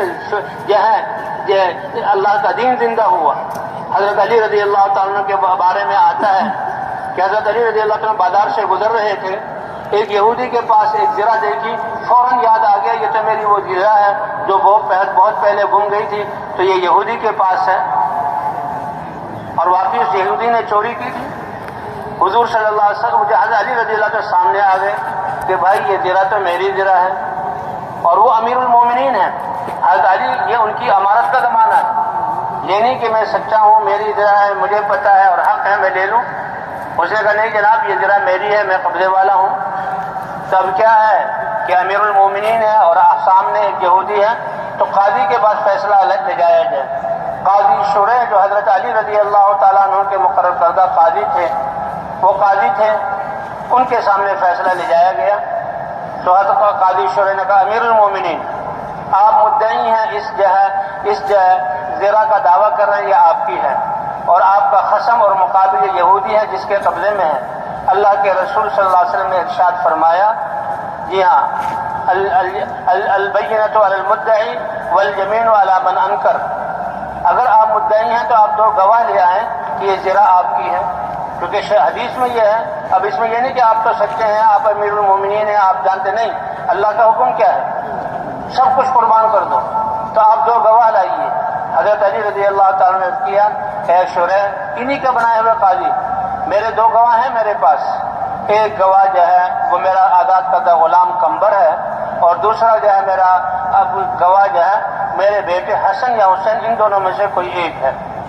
اللہ اکبر۔ قاضی شریح نے کیا کہا، اے امیر المومنین یہ قمبر جو غلام آزاد کر چکے ہیں آپ، اس کی گواہی تو شریعت میں قبول ہے، لیکن بیٹے کی گواہی باپ کے لیے شریعت میں قبول نہیں۔ ایک روایت میں حضرت علی نے کہا، اے شریح کیا کہہ رہے ہو، کیا تم نے یہ نہیں سنا کہ حسن اور حسین سیدہ شباب اہل الجنہ، یہ جنت والے ہیں اور جنت کے نوجوانوں کے سردار ہیں، حضور کے نواسے ہیں؟ کہ نہیں، شریعت کا حکم یہ ہے کہ بیٹا جو بھی ہو باپ کے لیے گواہی دے، قبول نہیں۔ حضرت علی نے کہا ٹھیک ہے، جو اللہ کا حکم ہے، اللہ کے رسول کا سر آنکھوں پر، اور جب میں گواہ پورے نہیں کر سکا تو یہ جو فیصلہ اس یہودی کے لیے ہے۔ یہ یہودی سارا ماجرا دیکھ رہا تھا، یہ منظر امیر المومنین ان کا کیا جہاں بنایا ہوا قاضی، اور پھر یہ فیصلہ جو شریعت کے احکام، حق کچھ اور ہے لیکن فیصلہ جو شریعت کے احکام اس کے مطابق، تو وہ فوراً کہنے لگا اشہد ان لا الہ الا اللہ واشہد ان محمدً عبدہ ورسولہ۔ اگر ایسے انصاف والا فیصلہ ہے اور اللہ کے جو احکام ہے اس کی ایسی تدبیر تو میں ایمان لاتا ہوں۔ اور کہا اے علی واقعی یہ زرہ تم سے گر گئی تھی اور میں نے اس کو چھپا لیا تھا، یہ زرہ تمہاری زرہ ہے، اب میں سچ بتاتا ہوں اور میں مسلمان ہو گیا ہوں۔ جب مسلمان ہوئے حضرت علی نے اس کو گلے لگایا اور کہا جب اب تم مسلمان ہو گئے تو ہمارے بھائی ہو، یہ زرہ بھی تمہیں ہدیہ کرتا ہوں اور اس زرہ کے ساتھ ایک گھوڑا بھی تمہیں عطا کرتا ہوں۔ تو بھئی ایسے معاشرہ اور ایسے احکام اور ایسے انصاف اسلام کا کہ مسلمان ان احکام پر آ جائیں تو ان کی زندگی ہدایت کا ذریعہ بن جائے۔ حضور صلی اللہ علیہ وسلم علیہ اخلاق، ایک اہل کتاب میں سے ایک شخص آیا اور اس نے دیکھا حضور صلی اللہ علیہ وسلم کو پیسوں کی کوئی ضرورت ہے، حضور صلی اللہ علیہ وسلم کو کچھ چیز دے دیا، کھجوریں دی یا کھجوریں شاید دی، اور وقت مقرر ہو گیا کہ اتنے عرصے کے بعد آپ یہ کھجوریں مجھے واپس کر دیں گے۔ حضور نے فرمایا ٹھیک ہے، لیکن ابھی وہ وقت پورا آیا نہیں تھا، وہ جو مدت تھی وہ پوری گزری نہیں، وہ وقت آیا نہیں تھا کہ وہ آ گیا، اور حضور صلی اللہ علیہ وسلم کے ساتھ جھگڑنے لگا اور آپ کے بارے میں تم جو ہے آل عبد المطلب ہو، ہمیشہ ٹال مٹول کرتے ہو، حق والوں کا حق ادا نہیں کرتے، ایسی باتیں کہنے لگا۔ حضرت عمر رضی اللہ تعالیٰ عنہ کی تو آنکھیں گھوم گئی اور غصے میں آیا، یا رسول اللہ اجازت دیجیے اس کی گردن اڑا دو۔ حضور صلی اللہ علیہ وسلم نے فرمایا اے عمر ایسا نہیں، یہ حق والا ہے اور حق والے کو بات کرنے کی گنجائش ہے، تم مجھ سے یہ کہو اے اللہ کے رسول اس کا جو قرضہ ہے اس کو ادا کر دیجئے۔ ہاں اس کو اتنا کہہ سکتے ہو او بھائی مانگنے میں ذرا تہذیب والا طریقہ اختیار کرو، اے جاؤ عمر یہ جو ہے یہ اس کی جاؤ اپنے وہاں جو خزانہ ہے اس میں سے جو اس کا حق ہے وہ بھی عطا کرو، اور کچھ اس کو زائد بھی کھجوریں دے دو۔ یہ تم نے جو غصے سے اس کو ڈانٹا ہے اس ڈانٹ کے بدلے میں یہ زائد دے دو۔ یہ فیصلہ جو حضور کا سنا تو وہ فوراً اس نے کہا اشہد ان لا الہ الا اللہ واشہد ان محمدً عبدہ ورسولہ۔ فرمایا میں نے آپ کی شکل دیکھ کر، آپ کے سارے احکام معاملات دیکھ کر یقین تھا کہ آپ اللہ کے رسول ہیں، لیکن 2 باتیں تھیں کہ وہ میں دیکھنا چاہتا تھا کہ اگلا جتنی جہالت والا معاملہ کرے گا اور گستاخی والا معاملہ کرے گا، آپ کا حلم بردباری اور آپ کا درگزر اتنا ہی زیادہ ہوتا چلا جائے گا، وہ میں نے دیکھ لیا ہے۔ تو آپ اللہ کے رسول ہیں اور اسی آپ صلی اللہ علیہ وسلم کے اخلاق پر اللہ نے اس کو ہدایت کی دولت عطا فرما دی۔ تو بھئی اللہ تعالیٰ نے حضرت محمد صلی اللہ علیہ وسلم کی ختم نبوت کے صدقے اس امت کو چنا ہے اور اس امت کے ذمے یہ نبیوں والا کام کیا۔ اسی لیے تو آتا ہے کہ یہ امت جب قیامت میں پیش ہوگی تو اس کے جسم سے نکلنے والا نور انبیاء کے نور کی طرح ہوگا۔ حضرت عیسیٰ علیہ السلام کو اللہ نے وحی بھیجی ہے، عیسیٰ تمہارے بعد ایک نبی آنے والے ہیں اور ان کی ایک امت ہوگی، اور وہ ایسی امت ہوگی کہ ہر نعمتوں کے ملنے پر وہ اللہ کا شکر ادا کرے گی اور ہر تکلیف و ناگواریوں پر صبر کرے گی۔ ولا علم لهم ولا حلم، ان کے پاس اپنا کوئی علم بھی نہیں ہوگا، ان کے پاس اپنا کوئی حلم بھی نہیں ہوگا۔ حضرت عیسیٰ علیہ السلام بڑے حیران ہوئے، اے اللہ علم بھی نہیں اور حلم بھی نہیں، پھر نعمتوں پر اترانا نہیں بلکہ اللہ کے سامنے جھکنا، شکر ادا کرنا، احسان مند ہونا اور مصیبتوں کے آنے پر صبر کرنا کہ یہ اللہ کی طرف سے ہے، یہ کیسے ہوگا؟ تو اللہ تعالیٰ نے فرمایا اے عیسیٰ وہ امت اتنی پیاری ہوگی کہ ان کو اپنے علم میں سے میں علم عطا کروں گا اور اپنے حلم میں سے ان کو میں حلم عطا کروں گا۔ اس لیے بھائی حضور صلی اللہ علیہ وسلم مکہ مکرمہ میں کہ مرد ہے یا عورت ہر ایک دعوت دے رہا ہے اور دعوت کے راستے میں تکلیفوں کو جھیل رہا ہے۔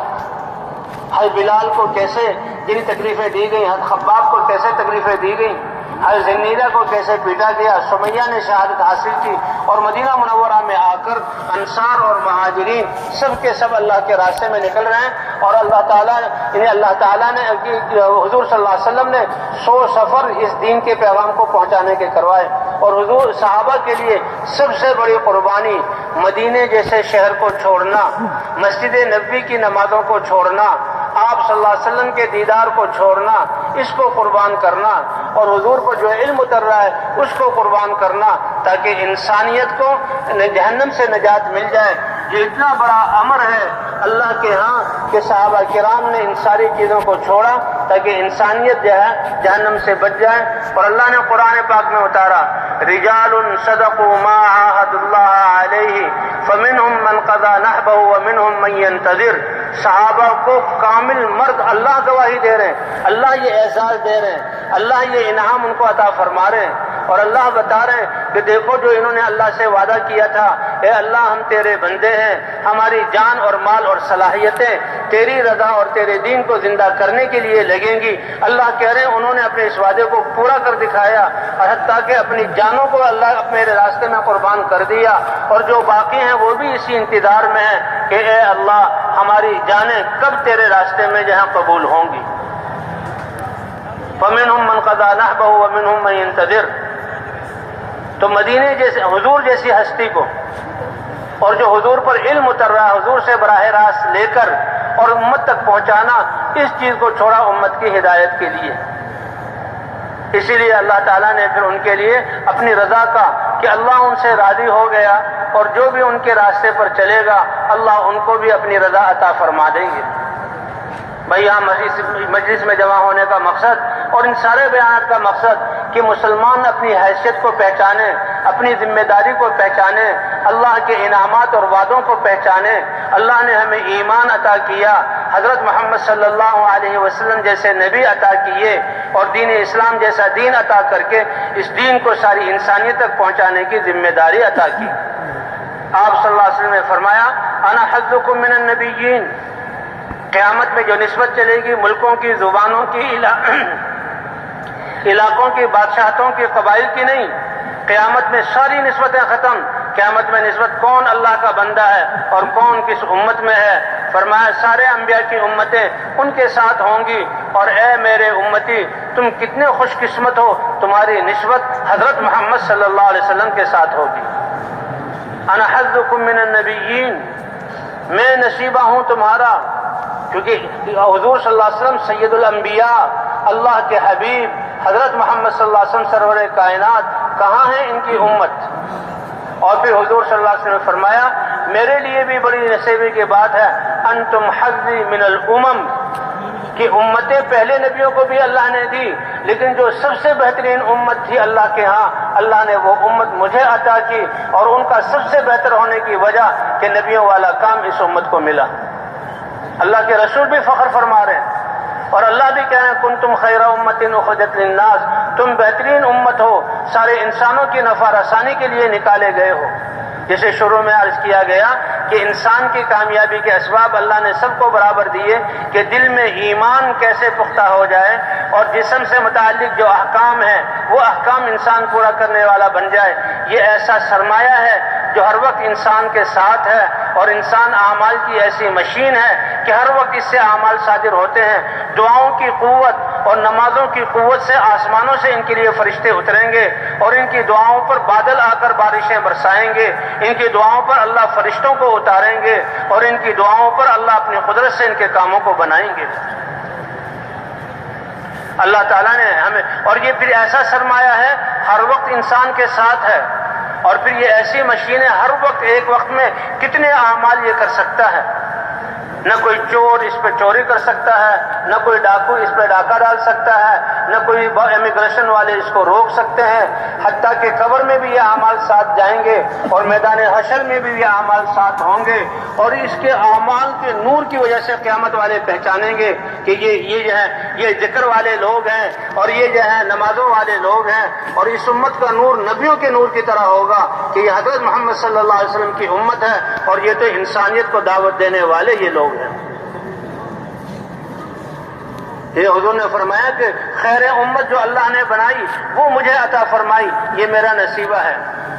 اور حضرت عمر رضی اللہ تعالیٰ عنہ نے فرمایا کہ دیکھو اللہ نے اس میں خیر امت کا لقب ہمیں عطا کیا، اس کے لیے ایک شرط لگائی ہے، جو اس شرط کو پورا کرے گا وہ اس لقب سے ملقب ہو کر اس سرفرازی کو حاصل کرے گا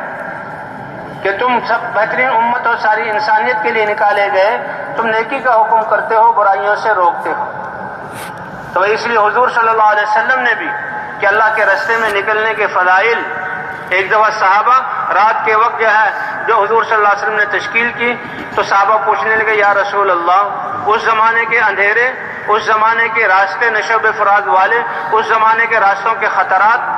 کہ سورج جو نکلے کچھ روشنی ہو جائے، چاند نہ ہو جائے تو نکلے، یا رسول اللہ ہم راتوں ہی کو اللہ کے راستے میں نکل جائیں یا ہم جو ہے صبح کو نکلیں؟ تو حضور صلی اللہ علیہ وسلم نے یہ نہیں کہا کہ ابھی نکل جاؤ، بلکہ فضیلت کے ذریعے ان کو، کیا ہے میرے صحابہ تم یہ نہیں چاہتے کہ یہ رات بھی جنت کے باغوں میں سے کسی باغ میں تمہاری جہاں گزرے؟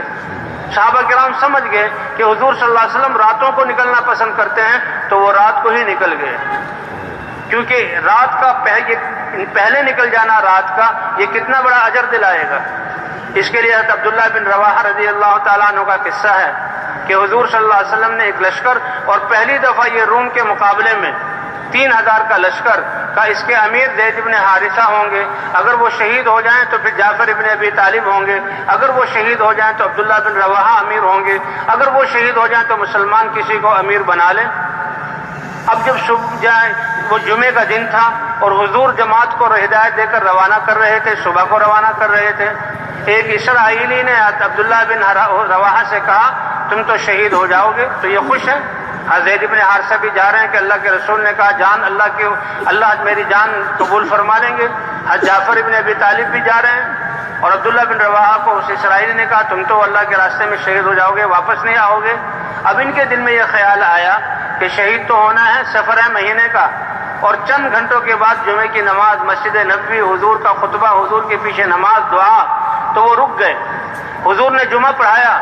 اور جمعہ پڑھا کر جب متوجہ ہوئے اب صحابہ کی طرف تو ابن رواحہ کو دیکھ لیا، کسی سے کچھ نہیں کہا، ابن رواحہ تمہیں کس چیز نے روکا اللہ کے راستے میں صبح کو نکلنے سے؟ یا رسول اللہ لأجمع معک، آپ کے پیچھے جمعہ پڑھنے کے لیے میں رکا ہوں۔ کہا کتنا پیچھے رہ گئے؟ کہ یا رسول اللہ آدھا دن تو ہے، سواری بالکل تیار ہے، بس جمعہ پڑھ لیا اور کوئی غرض نہیں تھی، سوار ہوں گا، تیز دوڑاؤں گا، ایڑ ماروں گا اور رات تک اپنے ساتھیوں سے مل جاؤں گا، ساتھیوں کے ساتھ، لیکن آدھا دن وہ پہلے نکل گئے اور میں آدھا دن بعد میں جا رہا ہوں۔ یہ مسجد نبوی کی نماز کو کی فضیلت حاصل کرنے کے لیے حضور نے ان کو شاباش نہیں دی، اور حضور نے یہ نہیں کہا واہ تم نے تو کمال کیا، یہ بھی ثواب لے لیا اور پھر اللہ کے راستے میں بھی تم بروقت ان کو پہنچ جاؤ گے۔ حضور نے فرمایا تم آدھے دن پیچھے رہ گئے ہو گے، جی ہاں سن لو لو انفقت ما فی الارض جميعا ما ادرکت غدوتهم، اگر تم دروئے زمین کے سارے خزانوں کے مالک بن کر اللہ کی راہ میں نفلی صدقہ کر دو، خرچ کر دو، اس ثواب کو تمہارے ان اعمال کے ثواب سے ملا دیا جائے تو وہ آدھا دن جو پہلے نکلے ہیں مجھے چھوڑ کر، یہاں کی نماز کو چھوڑ کر، تم ان کے آدھے دن کے ثواب کی ذاتی کو پا نہیں سکتے۔ اس لیے بھئی یہ اعمال ہیں جو ہمارا سرمایہ ہے۔ اللہ کے راستے میں نکلنا، اس کو اللہ نے اپنے دین کی مدد قرار دیا، کتنا بڑا اعزاز ہے۔ حضرت مولانا الیاس صاحب رحمۃ اللہ علیہ، لوگ ان کے پاس آتے تھے کہ جی سود ہم پر جہاں غالب آ گیا، ہم بنیوں کے جہاں شکنجے میں پھنس گئے، تو اللہ کے راستے میں نکل جاؤں۔ ایک آیا کہ جی بچے بیمار ہیں، گھر والے بیمار، اللہ کے راستے میں نکل جاؤ۔ یقین تھا الحمدللہ وہ لوگ اللہ کے راستے میں نکلے، انسانوں کی نظروں میں ناممکنات مشاکل میں سے اللہ نے ان کو نکالا ہے، اور اللہ نے ان کے کام بنائے ہیں، کیونکہ اللہ کی مدد سے سارے کام بنتے ہیں۔ اور بھائی آج انسانیت کن حالات سے گزر رہی ہے، کن پریشانیوں میں مبتلا ہے، اور کیسے کیسے انہی حالات، یہ وبائیں اور یہ پریشانیاں اور یہ مہنگائی۔ حضرت مولانا یوسف صاحب رحمۃ اللہ علیہ سے لوگوں نے آ کر شکایت کی، آج جس چیز کا ہم شکار ہیں، شیخ حضرت جی یہ تو بہت مہنگائی ہو گئی، چیزیں ہماری خرید سے باہر ہو گئی، بھوکے مر رہے ہیں۔ تو مولانا یوسف صاحب رحمۃ اللہ نے فرمایا دیکھو اللہ تعالیٰ جو رب ہیں، اللہ کے ہاں یہ انسان اور ایک چیزیں یہ ترازو کے دو پلڑوں کی طرح ہے۔ انسان اور یہ اشیاء مخلوقات ترازو کے دو پلڑوں کی طرح ہے۔ جب انسان اپنے ایمان اور اعمال کو بنا کر اللہ کے ہاں قیمتی بن جاتے ہیں تو اللہ چیزوں کو ہلکا کر دیتے ہیں، سستا کر دیتے ہیں۔ یہ بھاؤ آسمانوں سے مقرر ہوتے ہیں، حکومتیں بھاؤ مقرر نہیں کرتی، یہ تو مجبور ہوتے ہیں، بندھے ہوئے ہوتے ہیں کسی کے ہاتھ میں، فیصلے کی ڈور اللہ کے ہاتھ میں ہے۔ فرمایا انسان ایمان اور اعمال سے جب اپنے آپ کو قیمتی بنا لیتا ہے، اللہ تعالیٰ چیزوں کی فراوانی اور ان کو سستا کر کے لوگوں تک پہنچا دیتے ہیں۔ لیکن جب انسان اپنے ایمان اور اعمال سے نکل کر اپنے آپ کو بے قیمت کر دیتا ہے تو چیزوں کی قیمتیں زیادہ ہو جاتی ہیں۔ لہذا ان حالات میں ہمیں تو اے اللہ ہمیں ان زلزلوں سے بچا، اے اللہ ہمیں ان وباؤں سے بچا، اے اللہ ہمیں اس مہنگائی اور بھوک سے بچا، اس کا راستہ خود بھی توبہ کرنا ہے اور ہر مسلمان سے توبہ کرانا ہے۔ اور ہمارا نماز کو، گناہوں کو ہم گناہ سمجھتے ہیں، لیکن دین کی محنت جو چھوڑی اور جس کی وجہ سے یہ امت گناہوں میں پڑی اور جس کی وجہ سے حالات آ گئے ہیں، اس کو گناہ نہیں سمجھتے، تو لہذا اس کو بھی گناہ سمجھ کر اللہ سے معافی مانگنا اور توبہ کرنا۔ یہاں ہم توبہ کریں گے اور استغفار کریں گے، اللہ اپنی رحمت کے دروازے کھول دیں گے۔ تو کیوں بھائی سب تیار ہیں اس کے لیے انشاءاللہ؟ یہ اللہ کے راستے میں نکلنا اسی لیے ہے۔ اے اللہ سب سے بڑا گناہ، مہا گناہ کی جس کی وجہ سے ساری نافرمانی دین کی میں نے ہم سے چھوٹی، اے اللہ پچھلے گناہوں کو معاف فرما دے اور اگلی زندگی کو اے اللہ ہمارے دین کے لیے ہمیں قبول فرما لے۔ تو اس کے لیے بھائی بقیہ زندگی کتنی ہے کسی کو کوئی پتہ نہیں، لیکن اللہ اتنے مہربان ہیں کہ دل میں ہم نیت کر لیں کہ اب حضور کی محنت والا بن کر رہیں گے، ساری امت مسلمہ پر محنت کر کے اس محنت پر کھڑا کریں گے اور ساری انسانیت کے لیے دعائیں کریں گے، فکر کریں گے، اللہ ان کو جہنم اور دنیا آخرت کی مصیبتوں سے بچا لے۔ نیت کرتے ہی اللہ کے ہاں ہماری قیمت بڑھ جائے گی۔ تو بھائی کون کون ہے جو تیار ہے انشاءاللہ اس بات کی نیت کرتا ہے؟ ہاں، جب تک زندگی کے سانس باقی ہے ہمارے پاس مہلت۔ بھائی سب سے پہلے اس مجمع سے اس بات کی درخواست ہے کہ جن کے 4 مہینے نہیں لگے وہ تو کھڑے ہو کر اللہ کو دکھلا دیں کہ ہم 4 مہینے کے لیے اللہ کے راستے میں جانے کے لیے تیار ہیں۔ اس کے لیے فرمائیں بھائی، اس کے لیے فرمائیں۔ دیکھیں تشکیل کا وقت تھوڑا سا ہے اور یہ بالکل وصولی کا وقت ہے، اللہ کی رحمت مغفرت کا اعلان اس میں ہوگا، تو تھوڑا سا